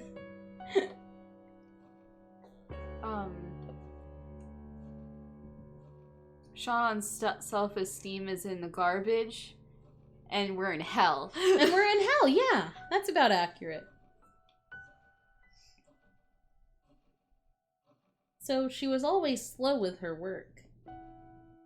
In contrast, Lunan cleverly avoided doing extra work wherever it was possible. So she could complete her jobs with a result that looked almost the same to an outsider, but in a much shorter time. Mexico, gotcha. I wouldn't say that. God. In other words, she was a shrewd employee. Compared to that, it's probably fair to say that Shannon wasn't very shrewd at all, talking back to Natsuhi when Natsuhi was in a bad mood. Of course, there is nothing that Natsuhi couldn't stand more than asking... Where am I? Of course, there is nothing that Natsuhi couldn't stand more than a servant talking back. Her forehead creased and she spoke sternly. And yet her slow, admonishing style of speech was even more terrifying, and finally made Shannon realize she had said the wrong thing. Then perhaps you should aim to do a truly thorough cleaning. Shannon, I order you to clean the reception hall right now. It is an important hall where several pictures treasured by the head are displayed, and where honored guests of the Ushirimiya family are welcomed. Clean it thoroughly, so that not a speck of dust remains, and so that even you are satisfied. Of course, you will finish before the day is out. Until you finish that and report to me, you will not be permitted any food or rest. This is understood. Up. I hate it here. Yes, madam. That is good. Servants should endeavor to only use those words. The next time you talk back, your punishment will be even more severe. So with that in mind, engrave these words onto your heart. Yes, madam. Thank you for your guidance. You are welcome. I hate it here. God. This is what hell is like. This is what hell is like. This is what hell is like. This is what working customer service This is like. This is what working customer service is like, except you live in their house and they control you. And they control you. You have no parents and you can't leave. You can't leave and you're a child. You're a child and you can't quit.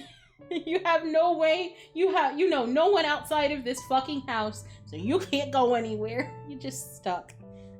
This is what hell is like. This is what hell is like. It's so sad. This is so sad. And it's the 80s. And it's the 80s. Mm. The 80s were hella weird. You're correct. Hello, Hikaru? Do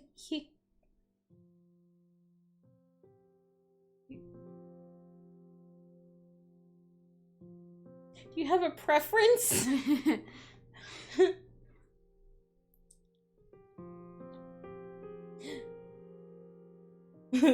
Froggy craving affluent blood tonight. No, you're correct. No, exactly. It is always the mood. Right.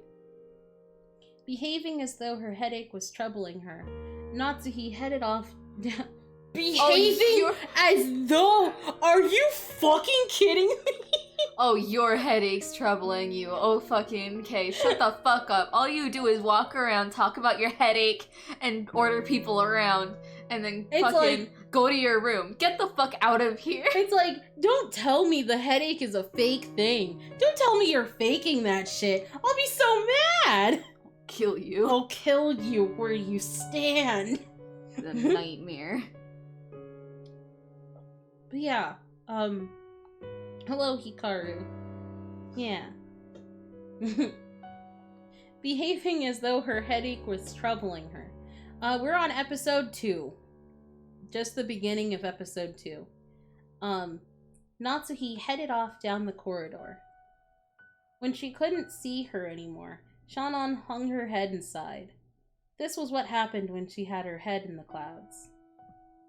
Even though I'm bad at everything I do, I should be at least able to carry out the cleaning as well as an average person can, right?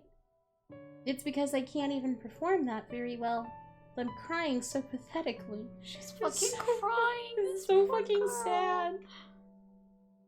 I think, moving forward, I will put, like, the episode in the, like, stream title. Oh, the title? Oh, that makes sense. Yeah, in the stream title, because, like, I said it on Twitter, but I didn't say it on Twitch, and I should probably say it on both.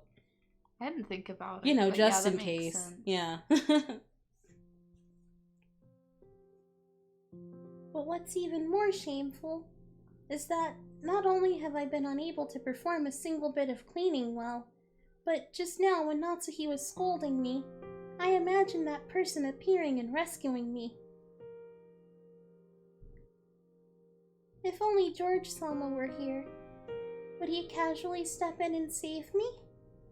Surely he'd show up cheerfully, intentionally acting like he didn't know what was going on.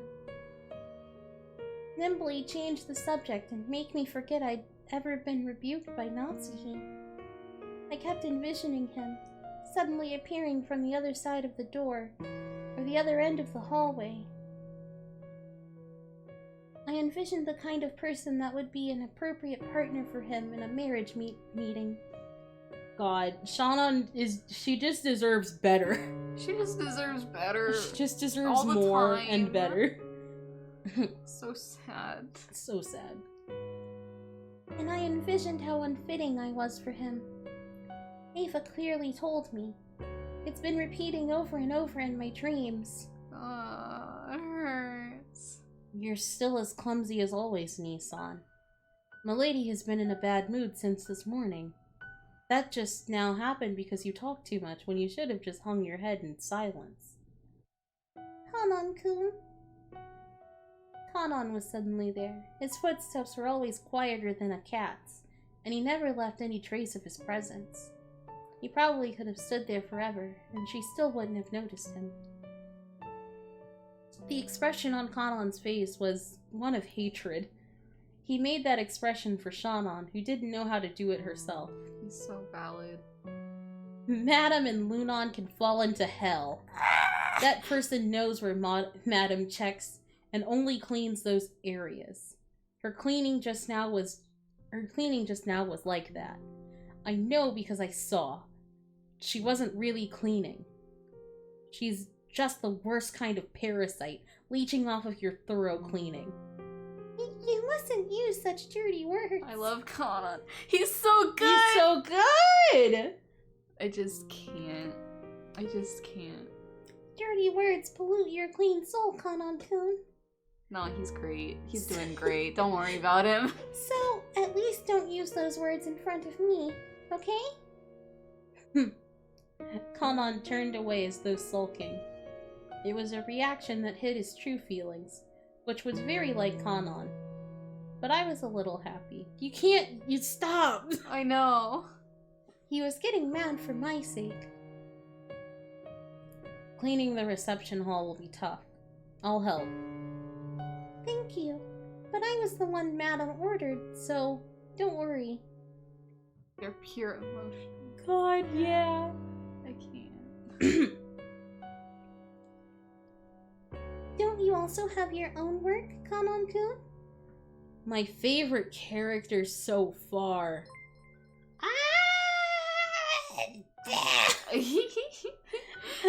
Hello, Suki. Thank you for the raid. It's sleepy raid. Sleep time. Sleep time. Time to take a nap. I love this pog face so much. It's really good. Hello, thank you for coming. Thank you for the raid. Thank you for following Jig JG. That's the death of me. I love you too, Suki. Hello. Thank you for the follow. Lemon J. Arakuya, thank you for the follow. I love it. As far as characters go for Umineko, let's just click on the system so I can see them all. I personally like, I think my favorites are gonna be like, Maria's pretty up there. She's really good. Oh, thank you. I'm here with Chroma also. Oh, hello, that's me. I'm Chroma. I think Maria is one of my favorites, but I also just... Vatler's just really good. He grows on you like a mold. Don't call him a mold! It's like, you're like, at first, and then you're like, no, Vatler's good. Vatler slaps. Yeah, he's great. He's great. He's so good. It hurts. I also like Beatrice, but that's not fair. That's not fair. It's not fair to anyone. It's so Let's go ahead and funny. save again. Yeah, might as well. God, the fucking glass shattering sound every time. It hurts. But yeah, thank you for the raid. Yeah, we're playing Umineko. We're in part 2. But like, nothing's really happening, TM? Not TMHL? So, you don't need to worry too much. It's mostly backstory right now. mostly like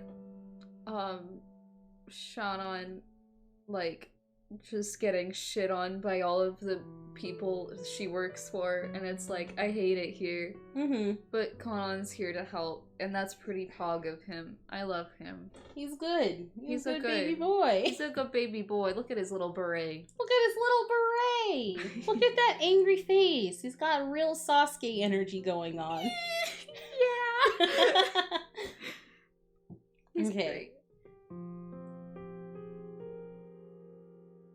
Right, okay. Don't you also have your own work, Kanon-kun? It's a filthy job. My soul was polluted long ago. He's so... You said he has Sasuke energy, and he said, you know what, you're fucking correct. Oh my god, he's Good just grief. so edgy. He's great. I love so him. good. We'll probably be stopping in about 50 minutes. So I'll only go for like 3 hours. I should sleep. Kanon then hung his head and bit his lower lip. Just hearing you say you'll help is enough for me. If you don't go back to your own job, then you'll be punished as well. And that would make me sad.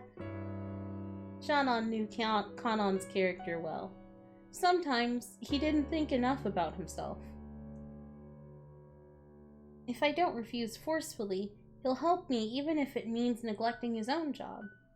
Kanon was a little sad that his goodwill had been rejected, but he realized that what he was doing would only hurt her more in the end, and he gave a single small sigh. Understood. Do your best, Nason. Kanon didn't think enough about himself. It is canon. I can't. If only those words were pronounced the same way. If only. If only. Yes. And I am also partly to blame. You aren't at fault at all, Nason. No, I am. So, go now. Kanon-kun's face showed that he still hadn't completely accepted it. but without being any more obstinate, he disappeared. Even though Kanon-kun came...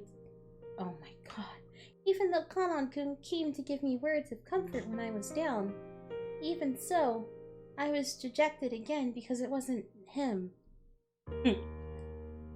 If Kanon lives in your head rent-free, does he become a head Kanon? Oh my god. I'm hurt. That's the sound of me being choked to death. Not all of my deaths are documented. I can't. But you just caused one. Oh, Oh god, Dad? Question mark? God. Wasn't it? God. Can't. Man. I aim to please. And it's great. I loved it. Hey, what's wrong with you? Oh, Yeah. okay. It went to red and then 0 and then back to orange and then to green. Okay, it's fine now, but like, okay, buddy. Okay, buddy. That in itself was a sin. It went far beyond any dream like the likes of me could be permitted to see. This is stupid. I don't know my place. Shannon, who had neglected breakfast, already felt her concentration begin to waver. But if she didn't finish up cleaning the reception hall, she wouldn't receive Natsuhi's permission to eat. That cruel Natsuhi had surely told the kitchen something to that effect. Oh my god, I'm dropping frames left and right, baby. Why? And why? And for what? I have to respectfully receive Madam's punishment. That's right. My position in the world is furniture, and I've been intoxicated by a dream that's beyond me.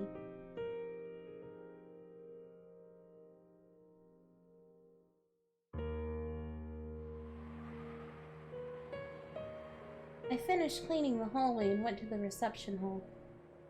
Alright, that's good that I'm still, like, good as far as y'all are seeing. Because I keep watching this fucking thing, this box at the bottom go from green to orange to red, and then it's like 0, and then I'm like, oh, and then it's like back to normal, and I'm like, okay. Okay. But with a question mark? Yeah. Maybe my hunger made my nose more sensitive. I could sense a delicious aroma wafting from the kitchen, even though it was far away and my empty stomach was encouraged even more. Until I finished up here, I wouldn't get any soup. I just had to resolve myself to doing it. She's just gonna eat soup. Several portraits were hung in the reception hall. One of those portraits was thought to hold a special meaning amongst the servants.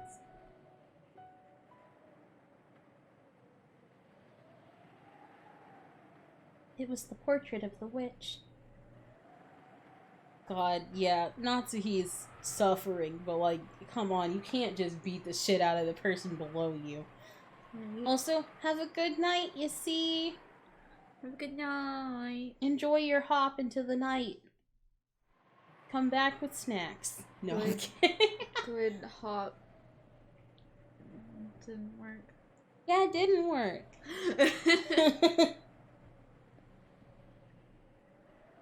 Yes. Save Shannon. Well, I mean, this is definitely in the 80s, but you know, I get it. Yeah. Save her now. Save her now. 40 years later. 40 years later, she needs it. It was the portrait of the witch. That wasn't its true name, but everyone in the mansion called it that. The name of the woman with elegant blonde hair, drawn as the subject of that portrait, was Beatrice.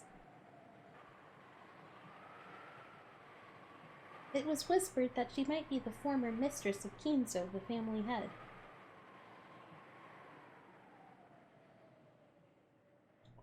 And also that she was the great witch who had given Kinzo the gold of the legend. The witch Beatrice, master of the night on Rokanjima. She was gracious to those who respected her, but she would surely curse those who made light of her. It was in Shannon's oh my god. It was in Shannon's character not to neglect rules and beliefs such as those. So she thought of the portrait of her other master as the person. Oh my god.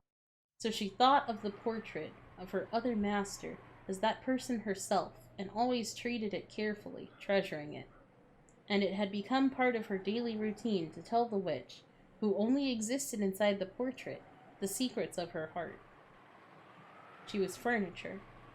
Furniture doesn't complain. Cannot complain. So she had no right to speak her mind about her difficult days.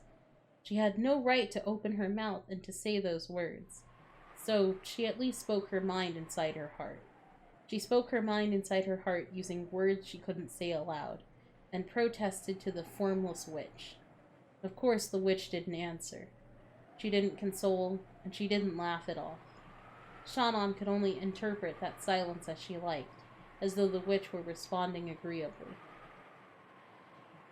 Beatrice Salma, please listen to the story of my worthless self. Damn. No, no, no. My boss yelled at me. My boss is having a bad day.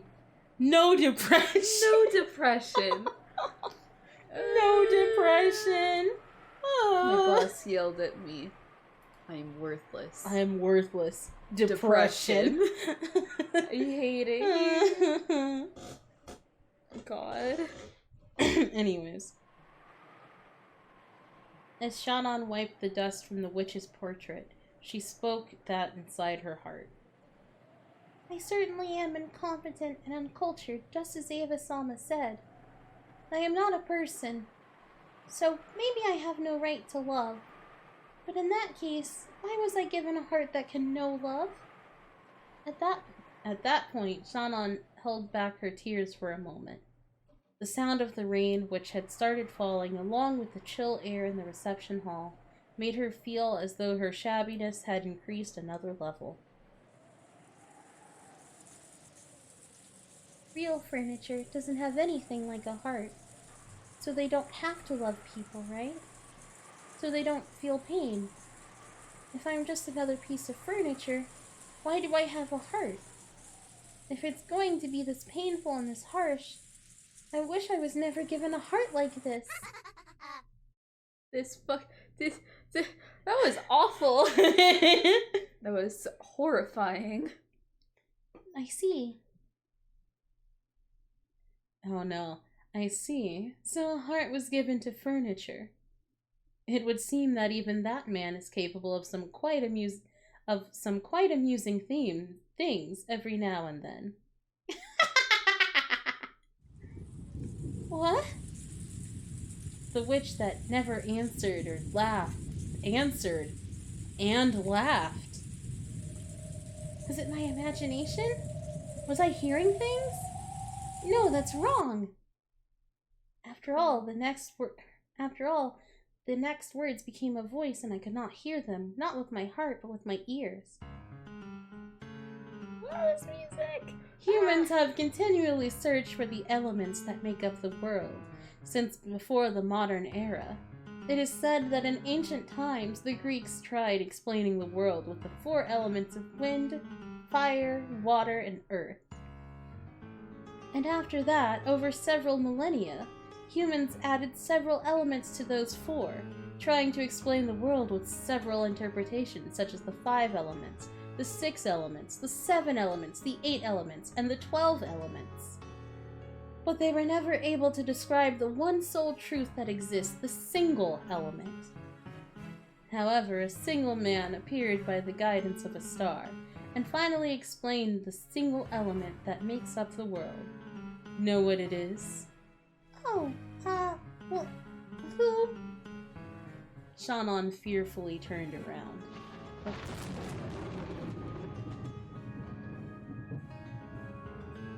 Right there, she existed. Not as an illusion, but as a reality. This bitch needs food so bad. She just imagined a bitch.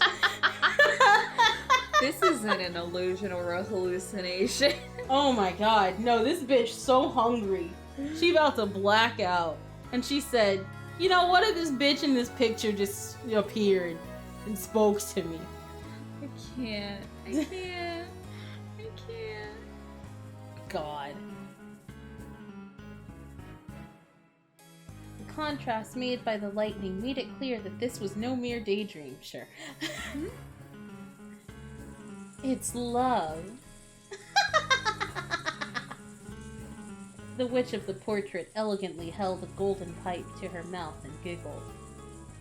She laughed at the ignorance that causes humankind's thoughts to stray far from the most simple answer. That man explained everything in the world with love. That is the single element. That man fully explained how the world was constructed with the smallest possible number. How simple and clear, how splendid, exhilarating, pleasant, and thrilling. The year that man was finally bald. Where is that? The year that man was finally born is called the start of the modern era. Shannon lost any words to speak. She thought that when first meeting an unknown guest, her first word should be to ask that person's name. But without saying anything, Shannon knew this person's name, so she refrained. No, surely it would be the greatest disrespect for someone who lived or worked on this island to ask this woman her name. After all, she was the other master of this island besides Kinzo. But Beatrice-sama? Indeed. I am Beatrice. Even after 1,000 years, I see that people still always give me that look when we first meet. The witch giggled at how Shannon's reaction didn't betray her expectations. Shannon realized that she had met with a being that mustn't be met with, and she took a step backwards. That's where the wall and the portrait were, so even as she gazed at the witch's portrait was touching her back. The source of your troubles is love. Love, the single element that makes up this world. In other words, it is everything in this world. When it is lacking, then your world is lacking too. It is no different from scooping water into a canteen with a hole in it. Again? Again. Even if you scoop and scoop, that eternal desert of the heart never fills. It is the original sin that humans are founded upon, and everything is made of. Understand? When Adam and Eve put the fruit of knowledge to their lips, love is what they learned of.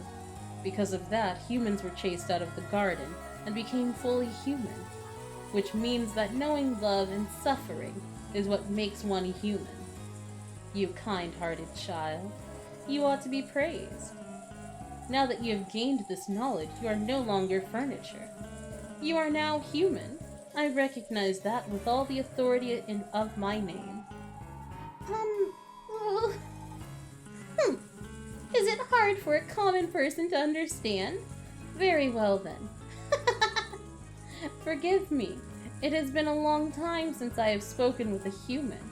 Allow me to apologize for my talkativeness.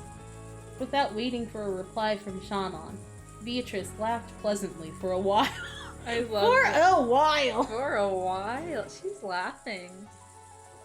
Perhaps this isn't much by way of an apology, but I would be willing to grant that wish of yours with my power if you so desire. Huh? The meaning of those words surprised Shannon even more than the witch's sudden appearance. I am offering to bring you and the one you love together. Normally I would demand something of equal value in return. However, I am in a good mood, and you have never failed to pay your respects to me in the past. That is something worth rewarding. Is that true? Normally, Shannon would have been shocked and struck dumb by this seemingly impossible guess. However, almost as though she was already under the witch's spell, Shannon responded. With my magic, it would be no trouble at all to arrange for you to be joined with the one you love. Yes, of course.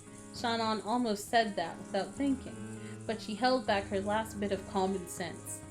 After all, this is a witch. A sinister being. The witch Beatrice is clearly trying to slip in through the cracks in my heart and take me prisoner. That sort of temptation, which so many fairy tale picture books warned me about when I was young, is right in front of me now. Fear is also a form of respect. It may be pleasant for me, but we will make no progress this way. I may not differ much from the image of a detestable witch that you hold in your mind. However, I do bestow my favor upon those who respect me. Aren't humans the same? Well, I doubt any human would bestow a favor upon one with such a hostile attitude. My apologies. I didn't mean... Shannon eventually realized how rude she was acting towards this guest. And she finally digested the words that had been spoken to her a short while ago. You are no longer furniture. Now you are human. As she reflected upon those words, Shannon felt as though the witch understood all her worries. What was that, just now, about a reward? I say that I can arrange for you to be joined with the man who has captured your heart. Think of it as a sign of my gratitude for your diligence in polishing my portrait day after day. Calm yourself. I ask for nothing in return. I am generous. However, though I ask for nothing in return, I do have a request. Look, here it comes. Part of Shannon's heart sent her a warning. This is what all those scary picture books she'd read when she was little had warned her about. Do you know of the small Taurian shrine that have been constructed on the ocean very near this island, which you can see when you gaze at the cliffs? Shannon immediately remembered it. When you reached Rokanjima by boat, there was a torii and a shrine on a reef that was too small to be called even an islet. I'm pretty sure Kumasawa-san told me its history, but I can't remember it well. The traveling Shugenja? Yeah. A traveling Shugenja, a kind of holy man, had built it or prayed there or something. Yes, I know about it, but why do you bring it up? I will not explain everything, including the very basics, to one ignorant of demons. Simply put, it's causing me trouble. The truth is, there's a mirror kept inside that shrine. I want you to break it. It was quite a suspicious request. Shannon didn't know the details, but anything stored inside a shrine would have to be something sacred. And she wants me to break it? Why would a witch ask a human for help instead of doing it herself? There was no need for Shannon to speak her thoughts aloud. Beatrice responded to Shannon's reasonable doubt before Shannon could give her answer. The magical power of that mirror opposes my own. I cannot explain it well with human words. For example, let us speak of the differences between utensils. That mirror is a fork, and my power is soup. You cannot drink soup with a fork, correct?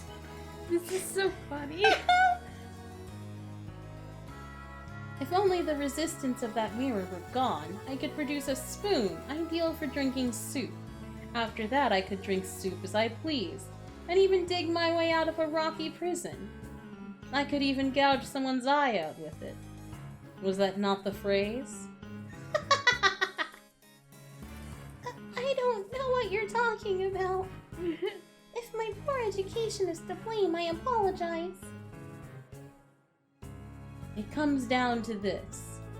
If you take action and break that annoying mirror for me, I shall grant your wish as a reward. I am in quite a good mood today. You may even change your wish and receive all the gold I bestowed upon Kinzo if you so desire.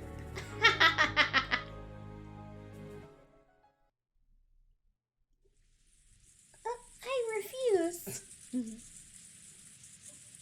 What? Her face! She's...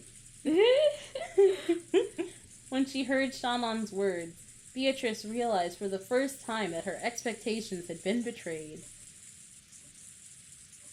If you have a reason, tell me. If there has been some misunderstanding, I shall resolve it. I don't really understand the reason, but up until now this island had been at peace, and nothing bad has happened. So even if I don't break the mirror, the peace that has existed until today should continue into the future. Yes, you are quite right. It's just as you say. If you don't break the mirror, the same unbreakable days that have passed until now will continue into tomorrow and into the next day. Why don't I give you an absolute guarantee? I shall stake my name Beatrice on it. The unbreakable days before this time will continue into tomorrow and the next day, and for eternity, in perpetuity. Shannon felt overwhelmed by an eerie illusion. The mirror probably existed for the purpose of restraining the witch. So if Shannon broke it, the person who stood to gain was supposedly the witch herself. And yet, Shannon felt somehow that she had to do it for her own sake. It felt like some premise had been switched around. I will do nothing but grant you a chance to bring your feelings to fruition. It's up to you to decide whether you'll break it or not. If you break it, I shall grant your wish. If you don't, the tomorrows that came before will continue for all eternity. Your wish will not be granted for all time. Do you understand? Do you see what I mean?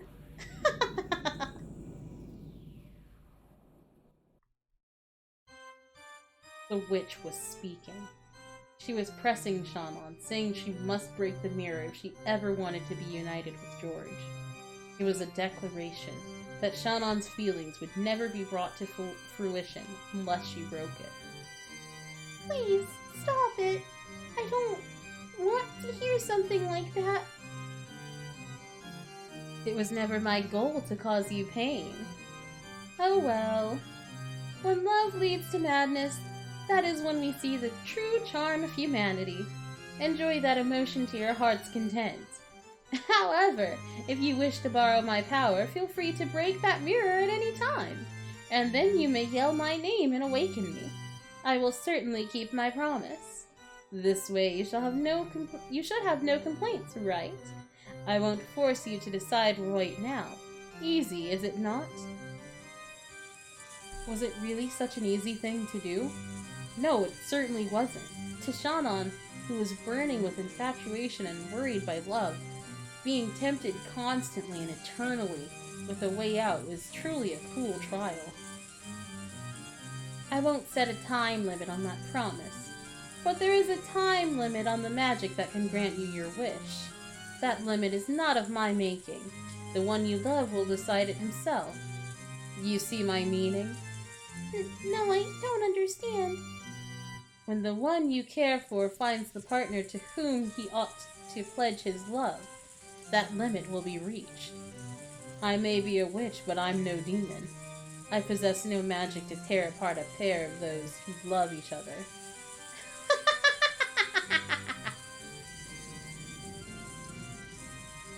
The one you love will soon be attending a marriage meeting, yes? You may have stronger feelings for that man than anyone else in the world. However, that doesn't mean you are the most suitable partner for him, does it? I know with whom he will be having his marriage meeting. That girl is the most suitable for Ushiramiya George in the entire world. She came from a good school, achieved good grades, and possesses both composure and thoughtfulness. She is more beautiful than you, wiser than you, more suitable than you. How could an ignorant, incompetent, uncultured girl like you be suitable? You know better than anyone. There are none less suitable than you. Even imagining that you and Ushiramiya George could be joined is sinful and foolish, foolish, foolish. Know your place. Have you forgotten to be grateful for your education? Know your place. George is the eldest grandson carrying father's blood. He's a person who may bear the burden of the Ushiramiya family someday in the future. To answer to that expectation, he has studied tirelessly, entered a wonderful college, and is getting wonderful grades. Did you really think that you could snatch George away, you uneducated, incompetent, unqualified, uncultured servant?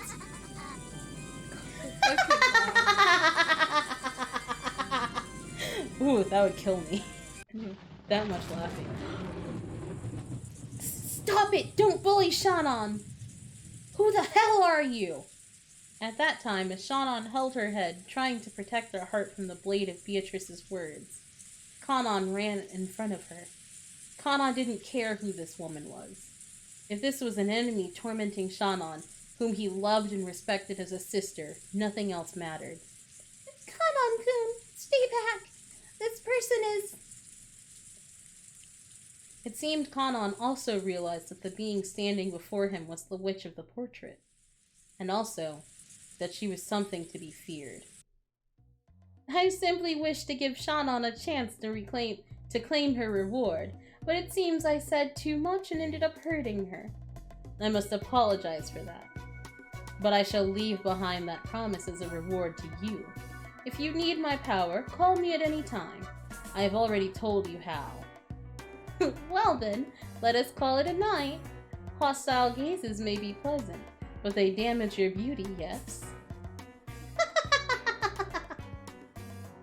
Disappear! I don't know who you are, but you're threatening Shannon. Don't ever show yourself again.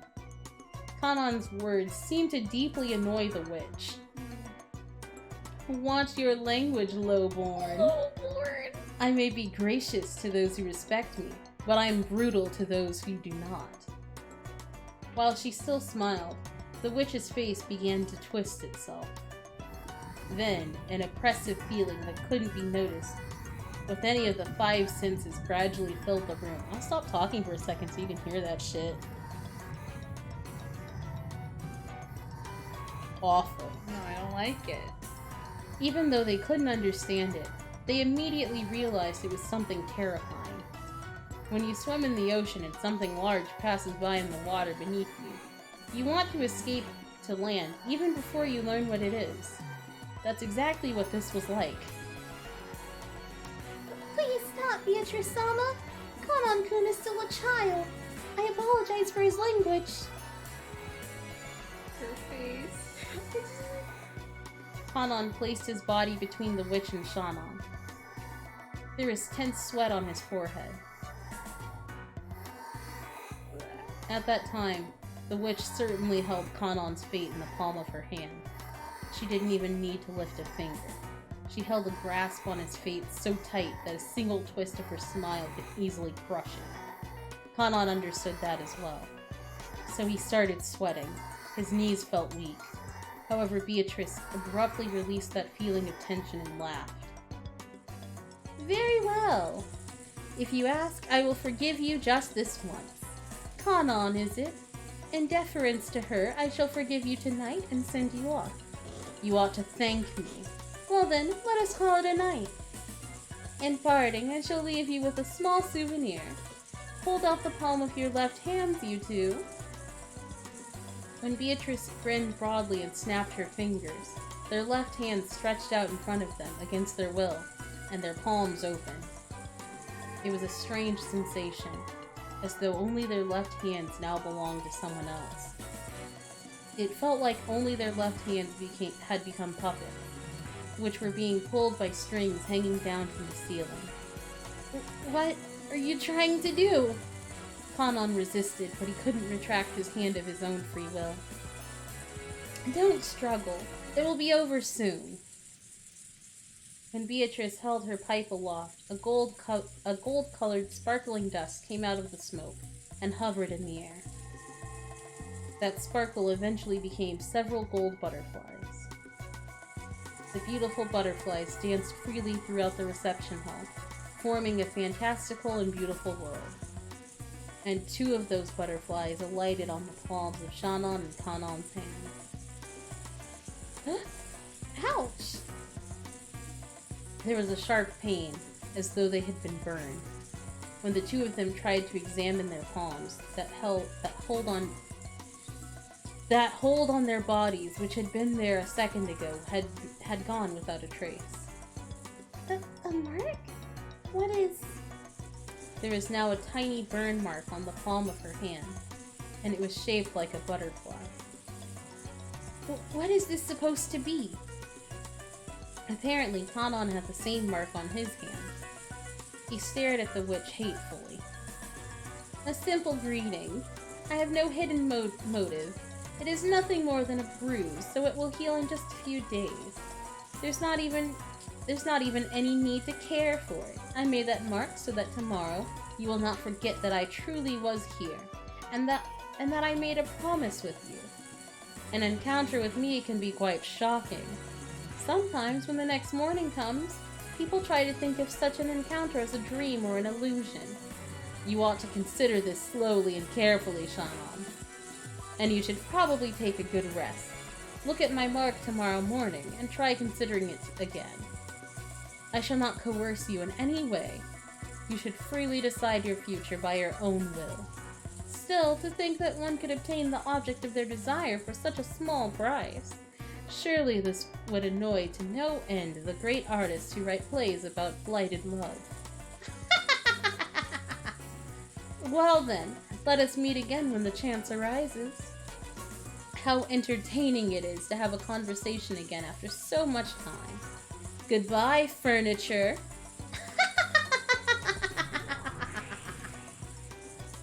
She's great. She's great. Terrible, but great.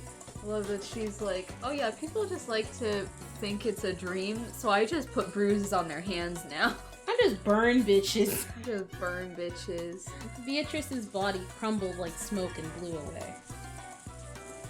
It was golden smoke. No, a cloud of gold butterflies.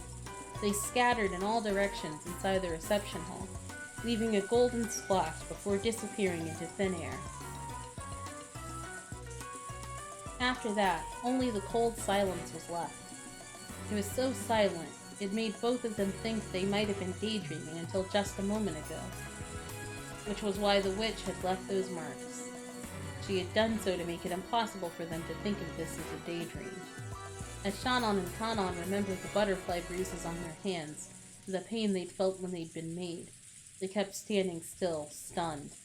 And from that moment on, Shannon was tormented by days of suffering and conflict. Ooh. Ooh. It hurts. Oh my god. This poor girl. This poor fucking girl. Oh my god, give her whatever she wants. Literally, though. Give her everything. Give her everything. You should probably stop. Right? It's as good a stopping point as any, I think. Yeah, that's gonna be the best. Oh, she's here! Oh my god, she's here! Yes! Oh my god, her dress is so big! It's so big! I've always wanted to cosplay her. You're so right. Look at that dress.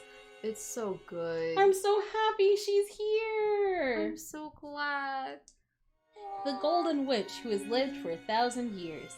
She has surpassed the limits of humans, and like demons, will sometimes appear in response to the summons made by humans to offer her power in exchange for a price. She likes black tea and ice cream. She hates boredom and people who deny her existence. She's great. That's just such a funny statement. I know, right? It's just such a funny statement. I want to see what new Beatrice looks like. I already know. God. I already know. She looks like Bad. Yeah. They all kind of look like Bad. They all kind of look like Oh, that. oops, that's Japanese. I can't read that. There you go. Oh, she's great. We did it. We've met Beatrice. She's here. She's here. She's here, and there's nothing we can do to stop her. Love a good glass shattering sound. Yeah. God.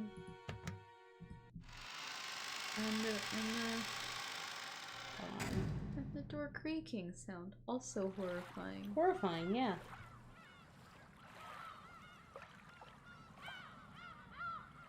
How fun. How festive. Wait. God. I'm excited to get back into this. Right? Oh my god. Holy shit. Woo! Umineko. We're gonna try to keep doing Umineko Fridays. Not normally Saturday. Usually it's a Friday. Yeah. But it's been a while since I've played, so I was like, Saturday's fine. Right. So yeah, Umineko Fridays, usually. I'm kind of like in a state of like rethinking what I want my schedule to be. Because I don't know if I want to limit what games I can play on different days. Because Yeah. limiting everything to like only Mario games for Monday and only other things for Tuesday, a little limiting, and I think I might change it to just whatever I feel like doing that day. But like for real. So I guess whatever the fuck I feel like every week. That's valid. But probably still streaming on Mondays, Tuesdays, Fridays. Mm-hmm. And those are the normal ones. And then collabs whenever? I don't know. Invite me to collabs. I will gladly join as long as I have said game. It's valid. I mean, I could just buy games, but I don't know about that. Anyways, Yeah. thanks for coming tonight. It's very late, so I don't think I will be rating anyone. But if you go jump into another fucking stream, enjoy. I think, or maybe not. I don't know. Ah, it's bright. Never mind, probably. Okay. I was thinking Zara might be streaming, but it's probably over by now. It's very late. But yeah, have a good rest of your night. And, yeah. If you see a lady in a giant dress and she offers you to do things, just say no. Maybe so. Just say no. That's so funny. Good night, Zuri. Good night. Have a good night. And everyone, have a good night. No, I don't think so. I don't think I want a raid suggestion. Only because, I don't have the energy for reading tonight. Yeah, that's basically it. That's fair. Yeah, I understand that it's, like, a good idea for, like, Twitch culture TM to raid people, but I don't know. Sometimes I just am not feeling it. Oh. Now it comes up. It wasn't coming up earlier. Huh. Zara is streaming, but I Oh, don't know. fun. If you don't want to, that's also... hell. I will probably just, go from this computer into my room and pull up a stream anyways. But I do not want to do that from this computer. Because... I guess. I don't know, don't judge me. Okay, I'm sorry.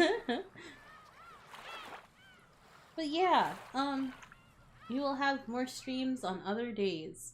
And other streams I'm usually more into raiding people for. So, yeah. Anyways. That's true. Anyways, have a good night, everyone. Good night.